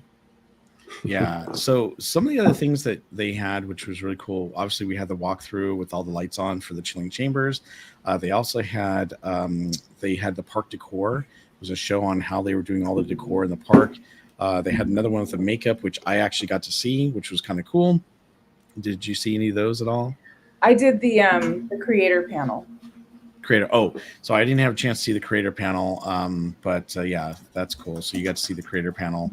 The thing was, though, is that I felt like, and I was talking to my wife about this because she went with us last year, and kind of felt like it was a little bit better last year, but then it didn't seem to be as packed or as busy, except for the maze. When we went through the maze, it was definitely packed. We had to wait in quite a long line to get through the maze. But after that, it was much busier last year. Like I think so too. Like trying to get a drink. We waited right like 30 minutes to even. Oh, when we went to go get a drink, no one was there, and so I was thinking, well, because of what you said earlier about George and Lynn not being able to get in, maybe a lot of people the same thing happened to them. Well, George and Lynn, if you guys are still in the chat, how was it when you guys were trying to get in? Was there a lot of people that were getting turned away as well, or was it pretty much just a couple of people there? I'm curious, because if there was a lot of people that were getting turned away, then that could be a factor. Yes. Yeah, they were kind of sharing some stories, and there were very unhappy people. Oh, I can imagine. Like I said, if that's not advertised and right up front, letting you know, hey, doors are locked at 7:30. That's something they needed to let everybody know. Like right when you got your ticket with an email or whatever, say doors close promptly at 7:30, and no exceptions will be made. And I just don't understand why. So about 20 weird. People with them. Wow. They had how many? 20? That's crazy. Well, one of the cool things that I really enjoyed as well was they actually had they had some photo areas where you can actually get your photo with characters and things like that. And so hold on, I was just on it on my live stream here, and I clicked off of it. Find something else. Give me 1 second here. Yeah, in Geofire saying, but people were continuing to show up at 8 and still being turned away. That is just They so. stayed. George and Lynn stayed They stayed until we got out of the Oh, park, wow. so they saw a lot. That I just don't understand that at all. I mean, you're charging for it. You know, I could understand if it's like, you know, hey, we're gonna, you know, give away, you know, X number, you know, of tickets, and you know, if you can make it, whatever. But this was an event people paid for. Yeah. It's only 3 hours. It's not like, you know, it's like you're going to have people manning the gate right there for anybody that shows up anyways. You know, It's not like you're saving that much money. And, you know, it's like, and by that time, it's like, what's another hour? Because by 8:30, most of the people are going to be there. You know, there's, you know, not going to be very many people showing up after 8:30 at that point. So that's 1 more hour for anybody that's working, really. That's just mind-boggling. So this is just a couple other scenes I want to show you guys, and then we can move on to Oogie Boogie. So this, sorry, right here, Joe, I boosted Lynn on my shoulder so she could look over the fence. I feel so bad. That's horrible. Yeah. So this right here is when they were doing 8 artists. They're all trying to talk and get their work done. As 38 people in the chair who are trying to talk and getting airbrush paint them. By the way, they can have up to 360 scare actors per night. Plus, we also have again, Isn't that the crazy? people who are in the chair next are lined up ready to go. Yes. Okay. Yes. And then one other thing I wanted to show you real quick. So this was kind of cool. They had the vamps out, and Ariel got and I got our photo with them, which was kind of cool. Thank you, my dad. Here, hold this. I'll take a picture. Go, babe. There we go. Hey, wait, hold on. Oh my God. I think she was a little nervous to get up there. Hold on. Hello, my dad. Come here, my dad. Wow, look at that. Whoop. Hold on 1 second.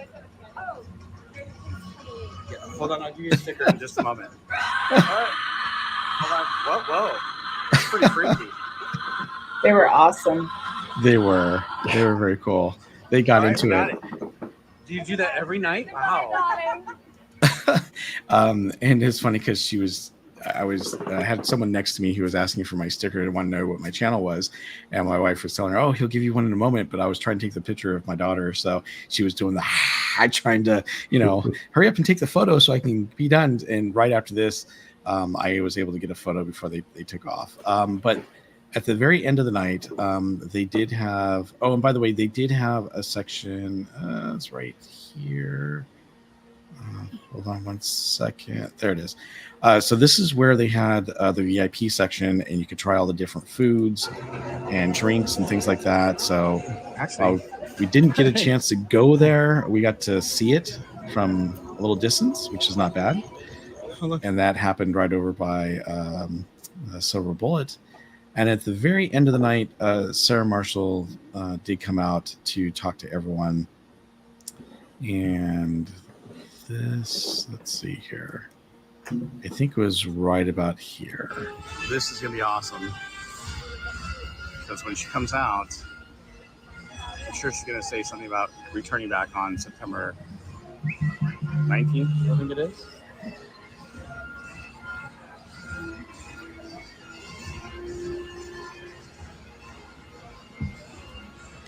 So I thought it was right here. All right. Less than 1 minute. Maybe this is it.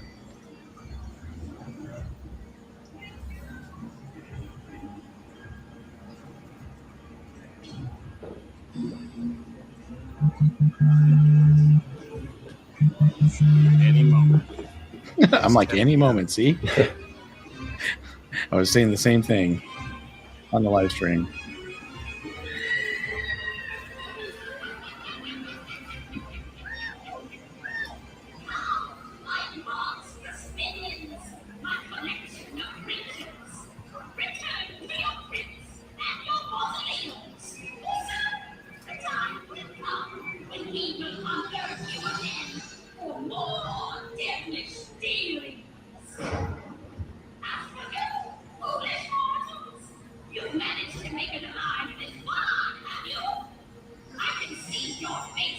shiny, hot, and green. Share your knowledge with the world. Puppy Paws. You may be lucky this time, but the allure of Knott's staring farm draws you in, and your next trip into the farm may be your last. Now, get out. Yeah, sorry I wasn't zoomed in here because I was doing a short video myself, but I zoom in here in just a moment and listen to some of the things she has to say when she's trying to get people to leave. It's hilarious. No one wanted to leave because they were watching her. Right. I wouldn't recognize you from a crowd of two people.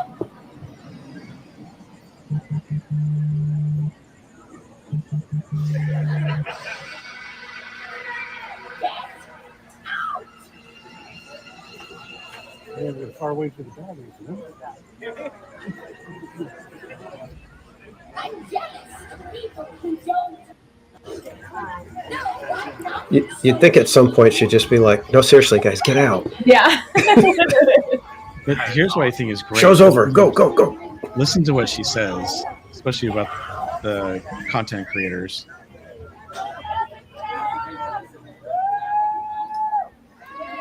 Yes, we know you love Halloween, but you can take off your mask.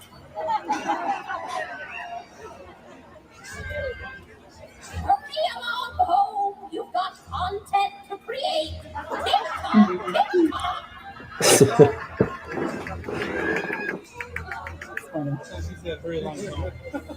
I'm busy now. Can I ignore you some other time?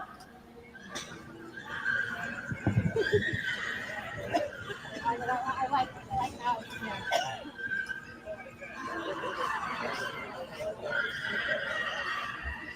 See you in the vlog. I mean, fog. That's awesome. All right. You guys ready? I hope you guys have fun and nobody can come back again. Yes, time to get home and check your likes and comments. We get it. Yeah. So funny. So she ends up taking off right about this time. But to me, it's just hilarious. She did such a great job of, hey, great to have all of you here. Now time to leave. And then when people wouldn't leave, she was on a roll and became a comedy session. It was a lot of fun, as you can tell. So, and it was funny too because she was coming through the crowd and everyone was trying to talk to her and she wouldn't talk to anyone. She wouldn't even turn around or say hi to anyone. And employee was behind her and followed her. And then where they opened up the gate to go to that rock area, she just kind of quickly disappeared. And I'm like, wait, if she's going there, she's going to get up and talk. And we're almost at the end of the night. So we should, wait. So we did. And that's when I got to capture the ending, which is kind of cool. The one thing, though, is that even though it didn't seem to be as busy this year, except for, certain sections, like the beginning and the mazes when I was in line for the maze, for the walkthrough, the one thing that I found is that there's not enough time to, experience everything. Like I couldn't see the content creators. I didn't get to see the park decor. I did get to see some of the makeup, obviously. But yeah, there's so much to do. It kind of makes me wish they would do it longer, but that's one of my biggest gripes with Oogie Boogie, which we'll talk about in a moment, is the time. And before I forget, because I see him in the chat, and I want to say Most Wanted was there and took the time to say hi, and it was a pleasure meeting you, Most Wanted. So thank you so much for saying hi and greeting me and my family, and got to run into you a couple times, and I'm really glad that you said hi. I was walking by and I heard my Barry Place 28, and I turned around like, oh, I'm like, who is this? And it was Most Wanted. So thank you, Most Wanted. It was a pleasure meeting you and your friends. So thank you. So Cordy, how did your night end there? We went through the maze twice at the end, so the very last minute, and then they were still kind of hanging out. We went back to Ghost Town, and the monsters were still out, so that was kind of cool. That's and awesome. then, yeah, that was it. They kept playing the music, and you're like, "Wait, should we stay?" Oh, they weren't shooing you out or trying to get you to go home. No. Oh, No. that's good. Yeah, it was interesting. So, well, I think it was a cool event. I enjoyed going just like last year. I definitely like how they upped the factor of the show in the beginning and what they were showing. It was really, really cool. Having the conductor and then the witch show up and then going to the stage, I think was really, really neat. Not sure where you were for the stage. Obviously you could see where I was, but I think that me and Live and Dead Fam had a great area, staked out, and it was nice. And by the way, Live and Dead Fam, thank you so much for letting us tag along with you. I know we got separated a couple times there. Oh, also, I was able to go to the Legacy store, and last year I didn't get a chance to go to the Legacy store. So you guys can go back and check out our live streams. Did you go to Legacy store as well, Cordy? No. Didn't. Okay. It seemed like there's a lot to. I mean, it's just as big as it was last year. They have, obviously certain sections dedicated, especially to Elvira and whatnot. But they do have a spider sweatshirt that's pretty sweet. It says "Not Scary Farm" on the front and has a spider on the back, and my daughter is dying for that. In fact, I think even Live and Dead Fam, really liked it as well. But they definitely had some cool things. Now they are bringing back the lantern this year, and they did announce that the lantern's going to be new. It's going to have some new interactive capabilities, and it's also going to do things that last year's lamp did not do. So it's like, aye. It came out the next day. PJ already went. He did a reel on it, so he went and got it. Yep. Yeah, it's already at the Legacy store, so you can purchase it there. They said it wasn't going to be available until, the first day of Scary Farm, but yeah, it was available the next day at the Legacy store. And by the way, you can go to the Legacy store now. You don't have to wait until Not Scary Farm. If you're going, you can actually go to the marketplace there. You can enter it outside of the park and buy stuff that you want now, which I would recommend you do because that place is crazy during Not Scary Farm. So I definitely recommend that. Cool. Yeah. Before we continue on to our next topic, or do we have anyone else that joined us in the chat we need to say hi to? I don't believe so. No. Oh, I think we've been catching most people. I've been saying hi in the chat too as well. Oh, okay. So. I think we're good. Awesome. All right. So we leave Not Scary Farm and we go to Oogie Boogie. And by the way, I'm excited to see it come back. Obviously, I will tell you, I went to Disneyland with my daughter and my dad on Friday night. I had no idea that it was an Oogie Boogie preview going on that night, and let me tell you, that was probably the busiest, most packed park I'd ever been to. Well, Disneyland, I should say. That's the most time I've ever. I can't even talk. That was the busiest and craziest night ever at Disneyland. And it was just not a fun experience for that. But that was the cast preview, and you went to the official grand opening night last night. So, Cordy, tell us all about what it was like for Oogie Boogie. Well, and Friday I was there all day. So in the daytime, there was no problem. All the wait times were low. I think I heard a lot of people that came in the afternoon, right? And then in the evening, it was just kind of a really rough time getting in. But during the day, I was like, 15 minutes, Rise of the Resistance, 16 minutes. Yeah, for us, when we got there, it took us, I want to say the parking structure was so packed that it took us about 25 minutes just to get through the parking booth. Then when we got to security, the line was outside of the security area, and it took us literally, I think, 40 minutes to go through that. And then when we took my dad's in the scooter, so the Mickey van wasn't working. We had to take a tram over. And then when we got into the park, I want to say we decided to I should say when we went to leave the park, we left right when they closed DCA. And it took us, I kid you not, 1 hour and 45 minutes to go from that ride, walk out of the park, get on the Mickey van, take it to the parking structure, and get into our car to drive out. That is crazy. It's never taken me an hour and 45 minutes to leave Disneyland ever. Yeah, no, it was pretty crazy at night. But there wasn't too much, just a quick little blurb on Friday, because it was the first day of Halloween. But I there's nothing really too notable, right, that's different from last year. The biggest thing for me was I got the Mickey popcorn bucket. Yeah, I haven't that's cute. posted those, but I'll post them somewhere. And I still wanted to post because we have our website, we have our blog, so I'll be adding to Yep. that. So then you can we can check it out there. And then they released the Jack, Sally, and Zero characters for the headbands, so I got that. Yes. Those, Yeah, that's awesome. And then I think everything else was a Halloween cavalcade. Monsters After Dark over at DCA. Of course, Cars Land looking as beautiful as ever for Halloween, and Shaboom. So we did all that stuff, which was really fun for the Halloween. Yeah. Why don't they call it Shaboo? Do they call it Shaboo? Oh, I said, why don't they? They should, I think yeah. they do. No, So I guess Shaboom. it was a very slow Shaboom because it's like you put a spell on me. or Yeah, I something. know. Yeah, somebody said they should do Monster Mash, and I think that would have been a much more fun. It's a very, very slow line of Yeah. people. Yeah. It But was a very slow line. it was a very slow line. But Oogie Boogie Bash, yes, last night, coming off fresh to that. Opening night. So a couple of the things, like just to kind of highlight that I noticed, and a lot of us were talking about, is first thing I opened up the book, which they've gone to this right with. They did this, I think, for Star Wars night too, where it's just kind of a little fold out.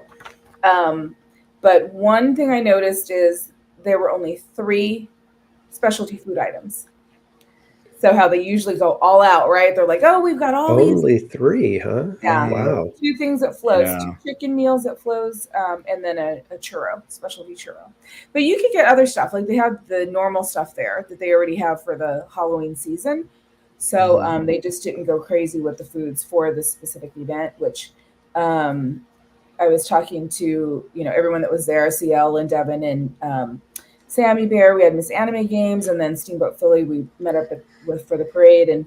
But we were all thinking, like, because people don't really stop and take that time, because you can't have it during the mix-in, and then when 6 o'clock comes, I mean, unless you're us, right? And Jen, and we want our cold brew, so. Right. So that was probably the biggest thing, as far as like that. And then the merch was the Winifred, which was there last year. The sipper, the mini Winifred from Hocus Pocus. Right. But I don't think there was anything else specific to that they had in the event guide. So, and a couple of other little changes, and I'll show you a couple of things. So we had some funny things. I got to share a couple of clips. We had what is it called? The Frightfully Fun Parade, Headless Horseman. We had a good spot for that. So we saw it coming down Hollywood, kind of Boulevard. Villains Grove twice. I was like, we got to make time. So we did it in, kind of like when it got dark, right when it opened, and then again at the end of the night. So that was awesome. So we have 2 new ones, 2 new treat trails with characters. Oh, yeah. So Hades, which I think was kind of the highlight of the night. Everybody was really excited to see Hades, and it was pretty cool.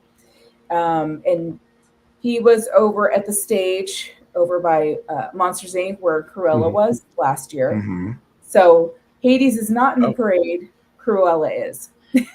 And do you want to show them what it looks like? Because we put it up on our Park Streamers Hangout. I don't know if you want to show that. Well, actually, You have it? Yeah, let me just bring up my my live, because I already Oh, perfect. Awesome. I marked them. Come on. I don't want to share all this, but where is it? Okay. Yeah, so there were a few.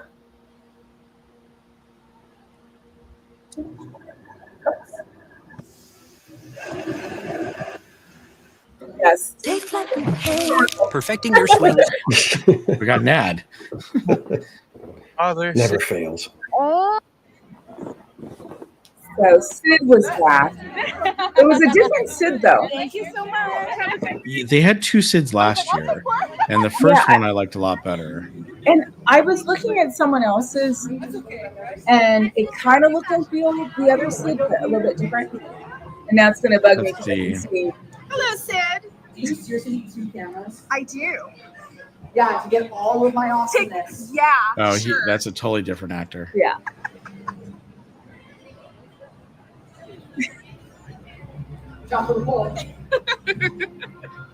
He was fun.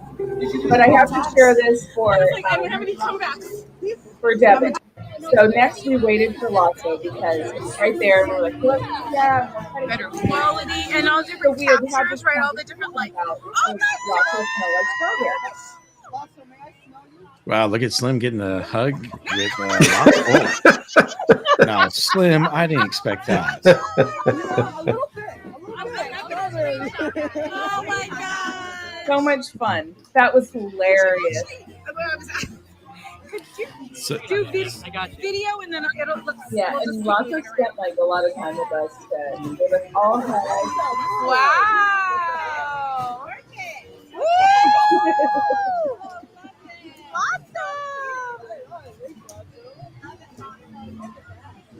Oh. Hi. Oh, thank you, Lotso. So that was fun.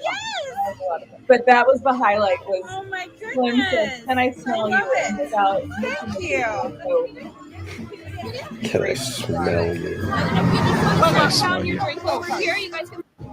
Yeah. And then I won't show Villain Scrub. I was going to where's Hades? I like that Lotso, he's probably got that question all the time, so he's just ready for it with. Oh my gosh. But You like know? you're Yeah. surprised, right? You're like, oh my gosh, he just So here's so Hades is good. I think they had the problem with the hydra is so many mouths to feed. You know, you feed one and suddenly there's more heads. and they were allowing what they did with Cruella, so you could go up to the stage. I am immortal. Time is a gift that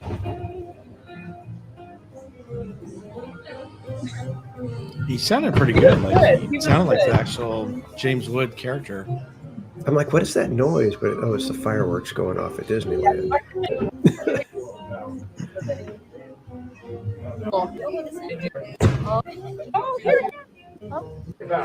Sorry.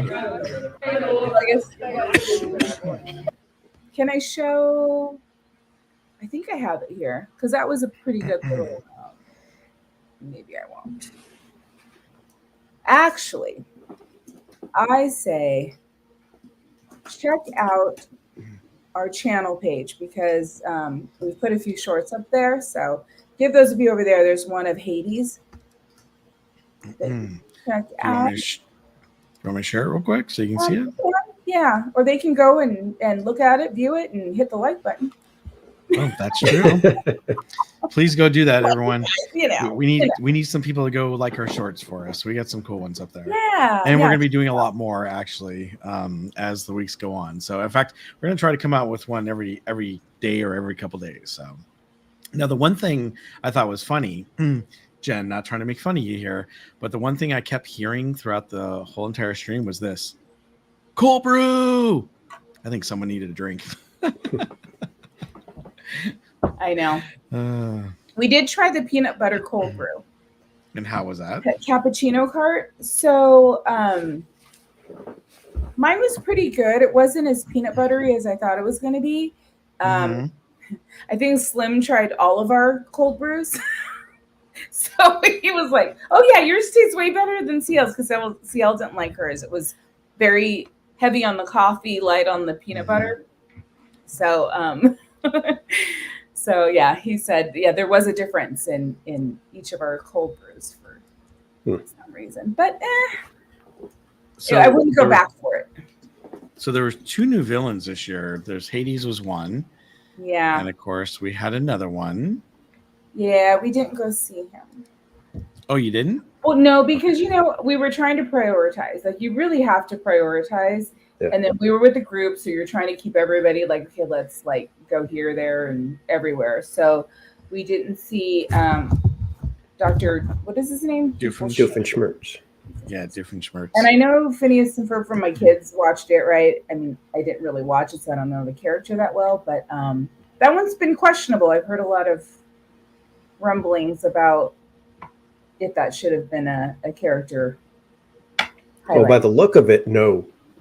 Yeah, Just definitely. I mean, this looks odd. well, I think it's because when you see the villains, a lot of the villains they're very, villainish looking, but cool at the same time. But this guy just looks dorky, and he was on the show. Don't get me wrong, he was, but I guess I was expecting it, like when they were teasing, I'm like, ooh, this is gonna be cool. I'm looking forward to seeing what this is gonna be like. And then when I saw it, I was like, oh, that was it. Oh, okay. I'm like, yeah, it's really tough though when you're taking a 2D animated character and forcing them into 3-dimensional. right, Really tough. Yeah, Really tough. It is, but also he wasn't ever like a scary type guy. Like Doctor Doom, you see him, you're like, ooh, he's kind of freaky and scary. Yeah, and, I'm okay with it because you could have silly villains, and that's part of the fun of it, and if he's quirky and he interacts with the guests really well, then it's fine. But it just I can't get over the look. It just looks. Well, I think Conehead every time I see him. Right, that's what I mean. It just looks that's odd. What he looks like, right, as an animated character, but when you're animated, like you're saying, it doesn't look as. Yeah, certain things aren't as pronounced, It's right, like, and I'll share my screen so you guys can see what we're talking about here. This is from allears.net, but you can see this is what he looks like right here. And actually, I think I can click on this. Let me see here. Let's see if it plays. Or maybe not. Maybe it's just a picture. Oh, it looks like it wants to play. They had a lot of a lot of returning characters. So Ernesto de la Cruz was there. He was still over by Hyperion, and we had really great timing. So if you guys have a chance and you want to check it out, we're going to watch it together again tomorrow. Hi, I'm Dr. Hans Stubenschmutz, the greatest evil genius of all time. A platypus? Bury the platypus! Yeah, see? Yeah, it's a little different. But yeah, we timed it really well. So each character that we went to a treat trail, we hit it right on the nose, at the beginning of each performance. So we got a great show from Ernesto. We didn't see Madame Mim. Sammy Bear ran over there, but we were trying to get to Villains Grove before they cut off the line. So we ran that way. Judge Doom was awesome. So we sang there. Sid, Lotso, No, Dr. Facilier. We had the Kingdom Hearts characters out on the Oh, that's cool. So they had Kingdom Hearts characters this year. That's nice. yeah, so they had them last year too. The last time, by they the did? water. Where was it? Like right in front of World of Color area. Like the seating. See, I went twice last year and I still missed that. Jeez. It's hard to catch I know it. what you're talking about. Yeah, okay. Now I know what you're talking about. Like in front of remember seeing Mermaid. it. Yeah, down the steps right there. That probably has one of the longest lines. Yeah, I was you going to are say in the picture. Yeah, you actually get right. Yeah, okay, I did see it. Sorry. Agatha, we did stop by and we saw Agatha in Avengers Campus. Spider-Man was out taking pictures with people. Ooh, Who nice. else was out? Bruno was there again. Hey, we don't talk about Bruno. We don't talk about Bruno. We just. Is Mother Gothel still there? No, she was in the break. Wait, she was in the no, because there was no treat trail there. No treat trail at Grizzly, like on the path by the waterfall. That's where she was last year. Yeah. Oh, that's a bummer. Interesting. Was there anything new or different that you saw that you were surprised, or did it look pretty much the same with just a couple new characters and less? Yeah, it was pretty much the same. You know what we did notice, because at first CL and I, because I was like, are they not giving out as much candy as they did last year? But they did it a little bit differently. There's some of them that they were putting all of the treats at the end, closer to the end, so you weren't stopping. I don't know. It was different setups. Trying to make you go smoother or faster? Yeah, I think they just kind of took cues from last year and changed a few things there. Yeah, I know last year Ernesto, it was like you got a couple of them as you were going into his area, right? And then there was like 4 or 5 of them at the exiting. At the end, yeah. Yeah, and they let us stand, because I think last year, if you remember, if you wanted to stand and watch, you had to go like behind the kind of second or third set of ropes. Right. But they let us stand right up in front. They were like, yeah. Well, that's good. Here. So that was because last year they were kind of like, I'm like, it's Ernesto de la Cruz. I gotta, get a good video of him. And they're like, come on, let's move along. I'm like, I'm trying to take a video. Don't say that. Yeah, they had the front section where it was you had to keep walking, and then you had to circle out and then come back to the ropes. Yeah, this time they let us stand, and Oogie Boogie was, in the same place, and but it was a really nice night. Like by the time we hit all of those, there was no line. There were lines in the beginning of the night, but then after the first parade, I felt like it slowed way down. So it was nice. Very cool. It was very cool. It was fun. Looks like we had a couple other people join in. Let's see. Eric Smart, welcome in. Rob Ola, welcome. Rob Ola. Cassandra, good to see you. Cassandra, thank you. Yep. Very Adventures with Roto Commish. What's up, Roto Commish? Yep. Very cool. And Dash of Disney. Oh, And Dash of Lynn Disney. here. Hello. Hi, Lynn. Lynn, thank you, and George for the. See, now I feel bad. Thank you for the cold brew. Now we know, but that's what we do. We taste test, so then no one else has to have it. If it's not good, or if it's good, then you order it again. Nothing will compare to Adventures Out There cold brew, though. Not yet. Is that the one that Jen likes too? Yeah, we all had it. That's when the cold brew thing started because George and Lynn. Yeah, because went there. Yeah, because Jen was saying that she liked the peanut butter one, but it wasn't her favorite. That whatever the other one was still her favorite. Yeah, no, the first time I had that, because I got the potato and that when Pixar first started, and then when we were all there together, then we had a cold brew party, compliments of George and Lynn, and then everybody was hooked. I got to get to these cold brew parties. What the heck? I know. Yeah. Although it's too much sugar for me, I'll be like, I don't even taste the coffee. Some of them are not that sweet. Like you think they're going to be, but a lot of them is just like the cold foam on top. So not too bad. Okay. Very cool. All right. So with Oogie Boogie, what time did it end? Because I thought it showed midnight. No, 11. Still 11. It was still 11. Okay. Because I heard some people saying that it was midnight, but I wish. When I heard that too, I was like, "What?" I'm like, and I had to double check it. I'm like, "No, it's still 11."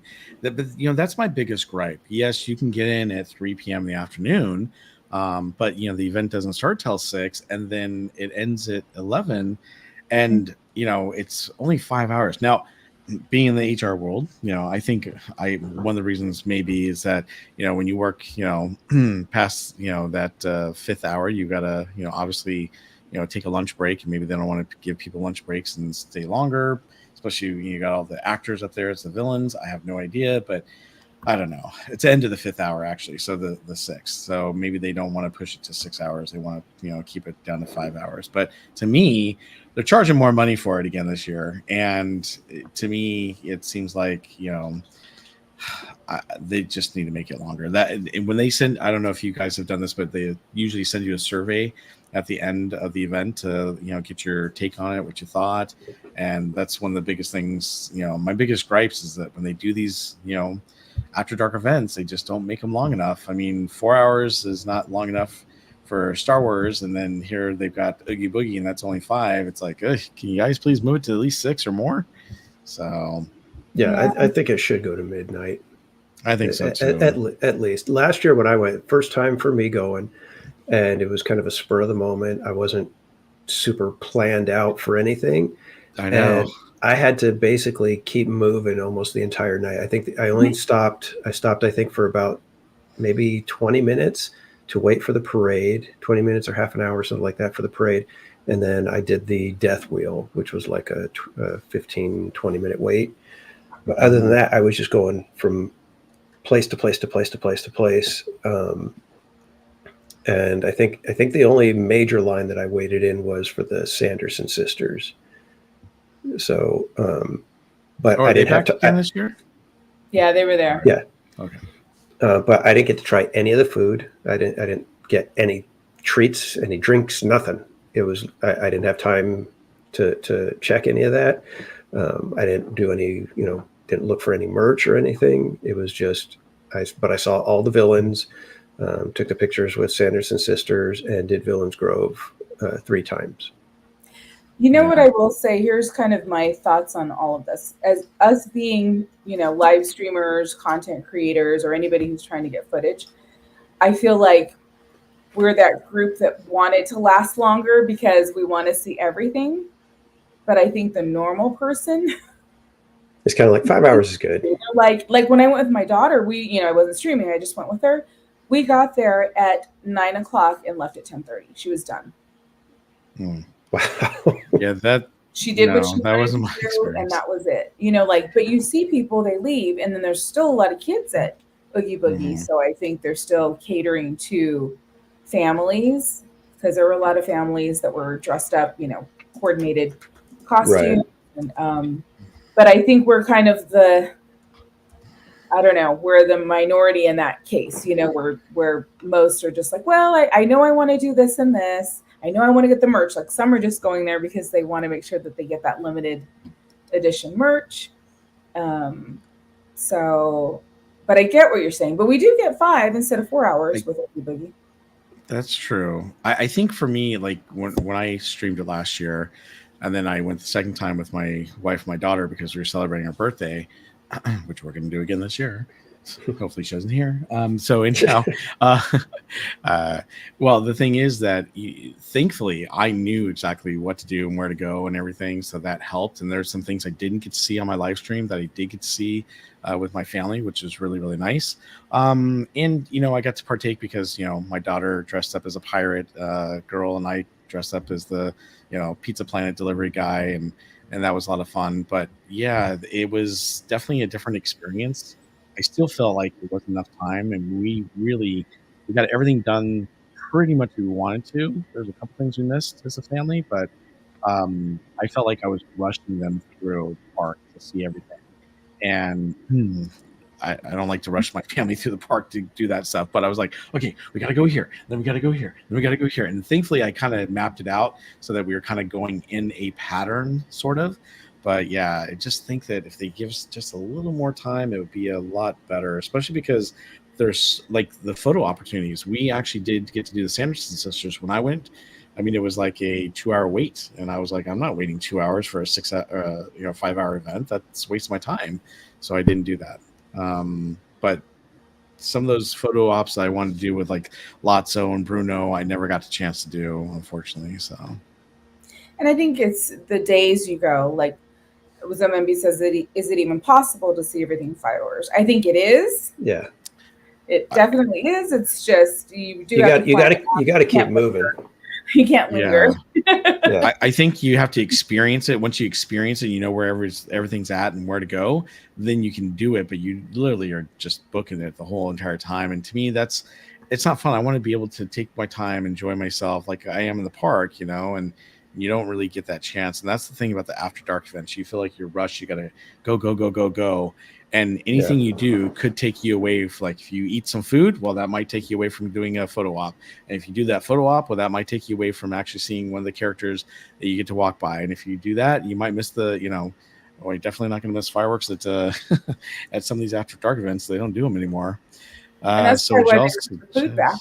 Why have the foods if people aren't going to? Yeah. That's exactly what I was thinking when you mentioned that. I was like, maybe it's just that, people were saying that I didn't have time to try the foods, or I tried the food and I ended up missing all this stuff. So, just cut back on the food. Yeah. I would say, because Lynn's asking, would you suggest stay open later or begin earlier? I would say stay open later, because if it begins earlier, they have to kick people out of the park earlier, which it's not going to be a real popular decision to make. And the fact that it starts at 6, I think is fine, but it needs to last longer into the nights. I think. I think even just to midnight would be fine. But here's my thing, because like you guys were bringing up, if with people leaving, when I went last year, I think I spent my last probably 45 minutes to half an hour at Villains Grove. So I don't know what the rest of the park was like at that point. I know just before Villains Grove, I did the Mother Gothel, and there was hardly anybody in that trail. So both times I went, it was still pretty packed at the end of the night. A lot of people had left. I mean, as you know, the after dark events, you can always get on the rides pretty easily, but there was still a lot of people. Like I went to go see Judge Doom, I think at the end of the night, a second time, and it was, just packed. So,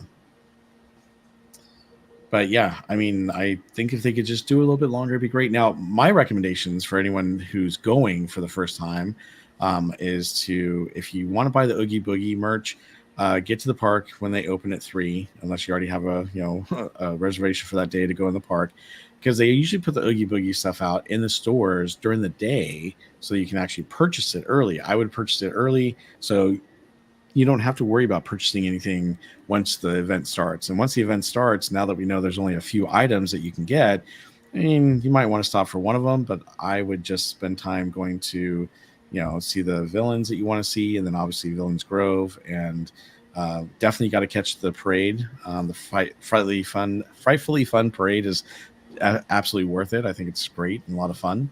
So, what do you guys? What would be your recommendations be? Yeah, you definitely should see the parade. Villains Grove for sure.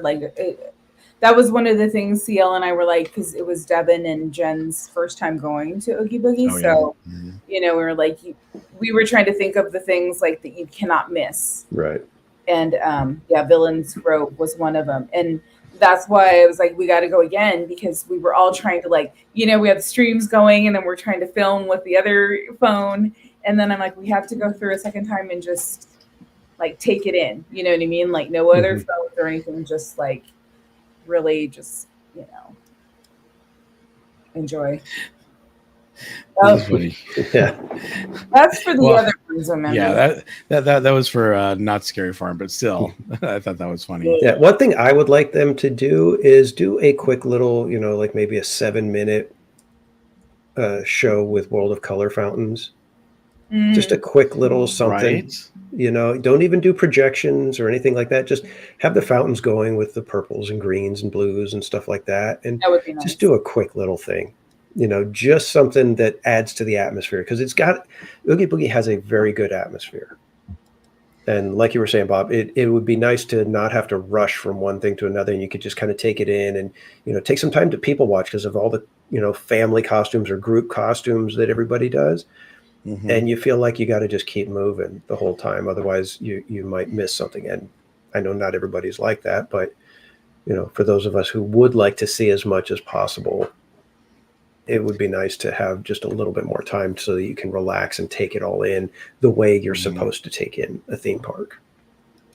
Yeah, exactly. I think that if they did something like when it comes to, I don't know if you guys have seen it, but usually around, St. Patrick's Day, they'll have green fountains going on, and it's not a show. It's just, they just have the fountains going. It's kind of cool. They should do something like that. They don't have to do a full World of Color show, but they need to do something where they're actually showing, some fun fountain stuff going on that goes with maybe some Halloween music or something like that. Right. That would be kind of cool, walking around and you see that.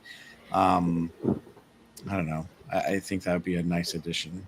Well, Sammy Bear's here, and I would love to show everybody, if you didn't get to see, because Sammy Bear was the only one in our group that dressed up, and it was amazing. And it was she made it all herself. And then we had a fun moment as we left Villains Grove. We ran into someone else, total stranger, but now we're friends. Now we're best friends forever. I got to just show you this because it was pretty cool. It was awesome, Sammy Bear. So we were living. Don't go into the light. Oh, that's not her. I thought that was you. You're seeing there.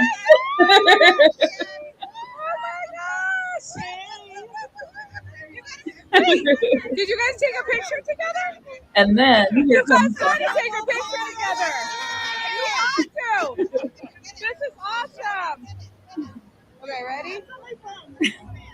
That's Cody, by the way, in case you were wondering. Scooch back. Ready? Get it. Come on, let's do it. Oh.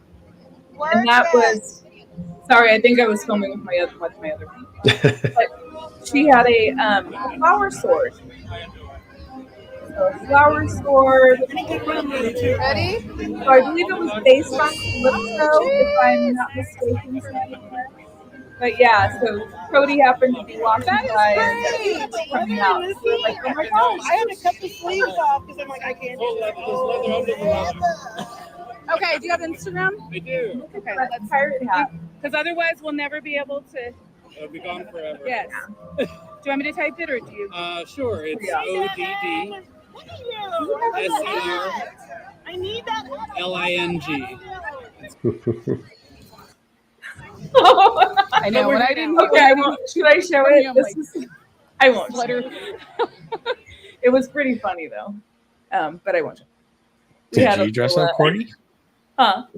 Did you dress up at all? I did not. No, Sammy Bear was the only one. So I'm debating. I've got ideas of what I would like to dress up as, but two of them I could never. I don't think I can pull off just because I would need like a seamstress and prop maker and everything. But then there's one that'd be kind of easy, but I just need to see if I can do it. See, that's why I went for the whole Pizza Planet delivery guy, and I didn't do it during my live stream, by the way. I did it with my family when I went the second time because it was just easy. But the thing is, when you wear those nylon jackets that you get from Party City or whatever, or Spirit, oh man, those things get hot quick. Yeah. So. Well, are you guys? Well, you're going one more time, right, Courtney? Yeah, but with my family. Gotcha. Are you gonna dress up then? You're like, no. I never. I knew was the a answer. I just Halloween had to ask. person. Yeah, I wasn't ever a Halloween person to begin with. So, but these are fun. Very, very cool. Well, Dan, are you gonna dress up at all then, theme park casual, or you're like no? I need to decide. I'm thinking about it. You should go as a pixelized murder beaver. Like your sticker. I know that would be good. So funny. Well, actually, I did dress up as Barry Plays 28 himself on my live stream. So there we go. All right. Well, anything else that happened at Oogie Boogie that you wanted to share with us, Courtney? No, it was pretty. It was a really great night. I think we got to see everything we really wanted to see. Mm-hmm. Sometimes when it's the first night, you might, because that's what I didn't see. Like I've seen that at other events where you see the cast members running around trying to do last minute, setups and things. I didn't really see that last night, so it looked like they kind of had everything dialed. They're finally down to the well-oiled machine. That's good, but it also speaks to why a lot of streamers decided, I think I'll skip Oogie Boogie this year. True. A lot of the same stuff. So who knows? Maybe they're gonna have to kind of take a look at it and see, okay, what do we need to adjust and change, and add a little spark to this to entice some people back. But what I also noticed too is I don't think there was a shortage of people wanting to see the event. So that's true. I think it did it take a little bit longer for the tickets to sell out, or did they sell out like? I think because they added days, so I was just factoring that in, that if they added additional days, right, you're like that. But I mean, as far as like people watching on streams, there were a lot of people watching streams too. So I think there's a lot to be said about things that are familiar, and people like that that comfort level too. So. Very cool. There's Jen. Jen's crochet. There's Jen. Hi, Jen. Hey, Jen.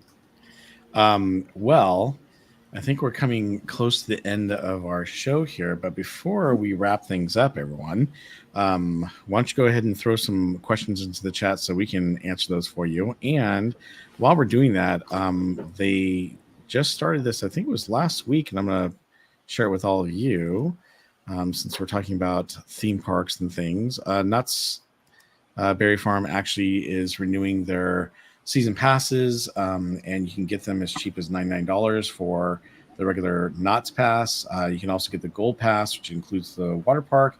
And you can also get the Prestige Pass. And of course, they merged with Six Flags. So now you can pay $100 extra and get all the Cedar Fair parks and Six Flags. However, your pass for Six Flags will not kick in until 2025. But it is very, very cool. They have a lot of great events, as we talk about, from year to year. You've got Knott's Scary Farm, Knott's Merry Farm. You got the Boysenberry Festival. You got the Peanut Celebration, Ghost Town Alive, Knott's Summer Nights. There's a lot of different things you can do. So definitely check them out. But yeah, they just started selling the passes again, so you can renew it. Or if you are not an annual pass holder, you can always buy one. But just wanted to bring that out to everyone so that you could go and do that if you wanted to get an annual pass for Knott's Berry Farm. Yeah. All right. Any questions from anyone in the chat? Yeah, Daryl asked about the red trolley and yeah. We need to talk about that. Sorry. Going away. I know we're getting a little late here, but they just needed that space, right, where they would put the trolley away, not necessarily Buena Vista Street going away. It's just the trolley. Right. Yeah. So right now, as we understand, trolley will be ending sometime early 2025, so that construction for the Avengers attractions can begin. We don't know what that means for the red car trolley. They're saying that they're hoping to bring it back, but that doesn't guarantee anything. What the rumors are right now is that the entire Hollywoodland area is going to be going. That's where Avatar is going, and that the Hyperion Theater is also marked as a change out to something different. Possibly after they build the initial Avatar land. Once that's built, then they would begin construction on a second attraction where the Hyperion Theater is currently. So I can't believe it. I'm frustrated with the fact that they spent the $1.2 billion to get DCA moving into the right direction, and now they've basically trashed all of that and went right back to it being a hodgepodge. I don't want to say worthless park, but it's just not the tremendous park it was on its way to becoming, and that's a shame. Right. So, and actually, let me share this screen with you guys so you can see what we're talking about here. So this is the map of Disneyland. This is actually DCA right here. Obviously, we have Hollywood Boulevard right here, where the trolley goes down. It cuts down to this area right here, and then it goes into the back area. Goes all the way down here to the back area into these little buildings. Well, this is where they're going to be building the new buildings in this whole area right here. So who knows if they're going to try to reroute the track so that it'll come this way and come back here. Who knows? But basically, that's where they're going to get rid of the building in the house. So we're hoping that they stay and come back. Now, I know there's still a rumor that Pandora is going to be in this area here, but obviously they still have to get rid of this whole parking area, and they can't do that until they do the parking structure. Now, I will share something with you. I've got two sources telling me this, and I thought this was kind of interesting. But we've all been wondering where the heck Coco is going to go. And the rumors I'm hearing from two different sources that it's going to go right here behind Incredicoaster. So they're going to get rid of these buildings here. And one person told me that construction has already begun as far as like getting ready to dismantle things and take care of that whole area to clear it out. But yeah, I'm hearing that this is where they're planning on putting Coco, the new Coco attraction. So that'll be interesting to see if that actually does happen. What are your thoughts on that one? Coco, I'm fine with that. It makes sense. It's part of Pixar, so it can go in Pixar. But I mean, the whole Pixar pier, it don't get me started. It just, that one frustrates me. Pixar is not a theme. Right. So that's a non-creative person's decision right there. I'll tell you that right now. The creative team was stuck with it and had to do something, and it was done by a committee of probably I'm not even going to say it because I may offend somebody, but it just Okay. wasn't a creative team decision. It was a management decision that said we need to get more Pixar, or we need to get some sort of IP, and somebody came up with Pixar and told the creative team slam Pixar in there somehow. Yeah. Let's see here. Any other questions? What other questions do we have? Somebody was asking about a new Tiana opening date. As far as I know, November 15th is locked in. There is no change in that. What that means, I think we talked about it last time, was it could mean that it's construction walls on the way to the entrance for Tiana's Bayou Adventure, and that's that. Or they wrap up in time, and November 15th, everything's open, and we get our Bayou Country. When you were there on Saturday doing your stream, Danny, did you see the water in the no, there was no water in the flume while I was Okay. there. So, but I mean, we still have 2.5 months, depending on what's left to be done. It could happen. The exterior, it looks like all the pavement is done from what I've seen. People with being able to snap pictures either over the fence or somehow zooming in from the Mark Twain. It looks like pavement is done, so it could just be touch up, final preparations, that kind of thing, and we should be able to open on time. Like I said, we could get the entirety of Bayou Country open. I'm sorry, did you say Bayou Country? Sounds dumb, doesn't it? It does. I'm not. We'll get used to it, but I know. it's just blah. I know. All right. Let's see. Any other questions? I don't see any other questions. Coco in a corner. Yep, it could be. We don't know. It's just a rumor right now. So, but that's what my sources are telling me. Coco's going to. And I'll say it again, for the red car trolley, you could keep it, and you could keep your Avengers Campus, reroute the trolley just so that it has a barn somewhere, but don't put Pandora right there in that area. I just don't get it. How do you go from Buena Vista Street to Pandora to Avengers Campus when you could have had, like I've always said, Marvel through the ages going right through from Buena Vista Street onto Avengers Campus? That makes absolute perfect sense. I don't know why somebody can't come up with that. It just, Yep. like I said, if somebody like me can come up with it, I would think that the incredible creative minds at Imagineering could have said, you know what, we could kind of keep most of this intact and get Marvel in here without doing too much, and make some changes and get some good stuff in here. But GV559. There's no water in the flume. Sounds like an old country song. That's hilarious. I love that. It does. No water in the flume. That's my new band name. James says, I hope they bring a Moana attraction to the new land. Well, they've announced a lot of things, but that's something that will be Moana is only going to be at Disney World as far as we know right now, just at Epcot.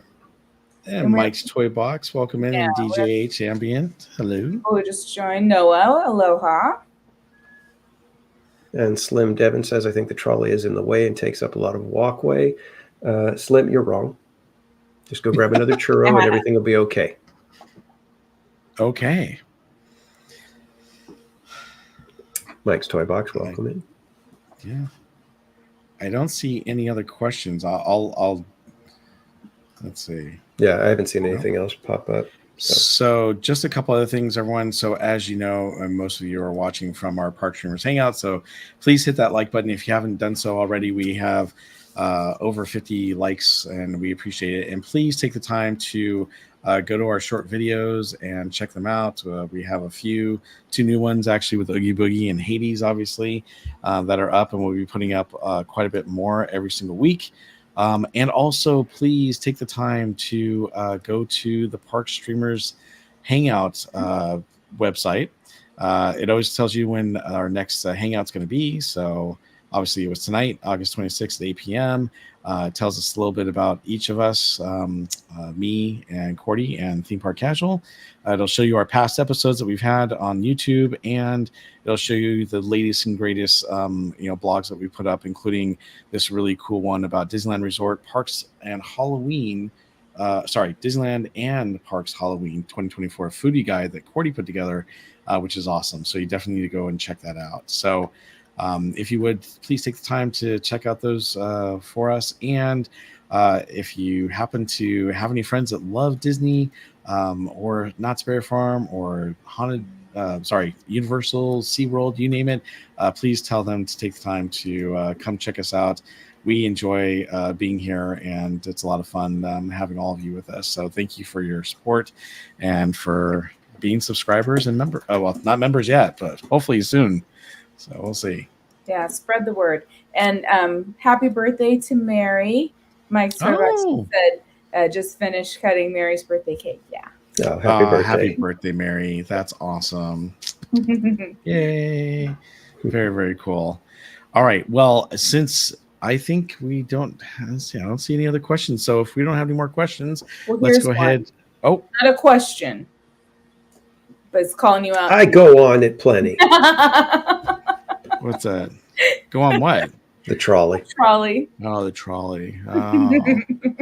See, that's like when people go, you never go on a Mark Twain. Yes, we do. Love the Mark Twain. Oh, geez. Yeah, and I'm the first one to say that the wires get in the way when you're trying to get good pictures of stuff, but it just makes Buena Vista Street feel so complete.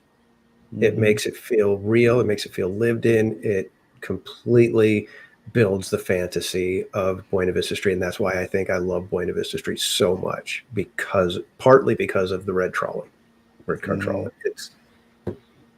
And it's so funny. It's a bad call if they get rid of it completely. Ooh, very bad call.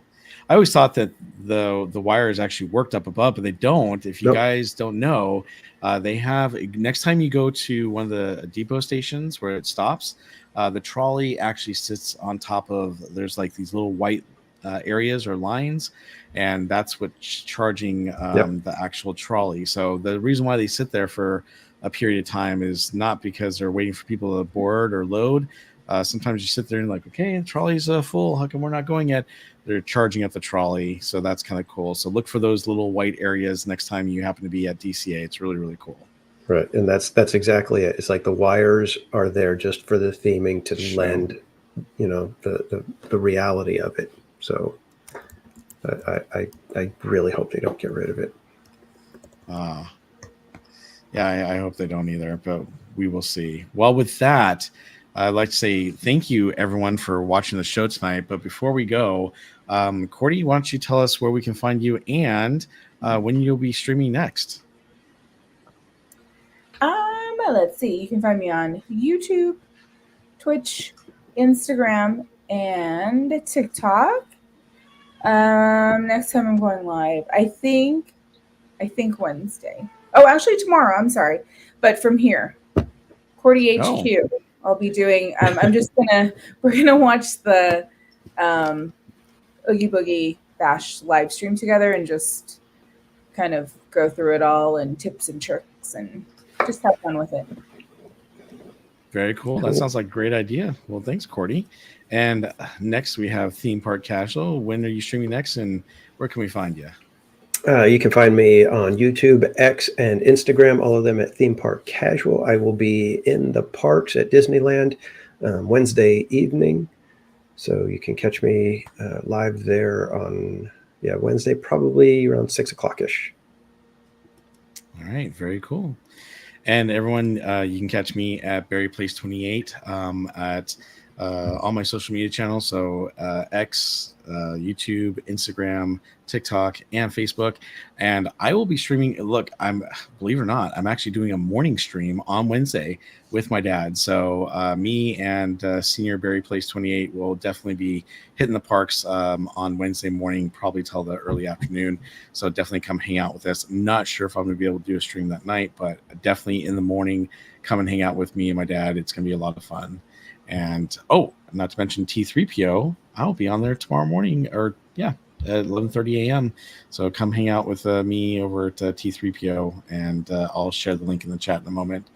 All right. Well, with that, we want to say thank you so much for being here. We've had a pleasure of hanging out with all of you, and we will see you on the next Park Streamers Hangout, which is going to be in 2 weeks. All right. So you guys take care. Have a great night, and we will see you on the next Park Streamers Hangout. Good night, everyone. Good night, everyone. See you, kids. We hope you enjoyed our amazing show tonight. Thank you for joining us, and we'll see you on the next Park Streamers Hangout. Have a good night, everyone.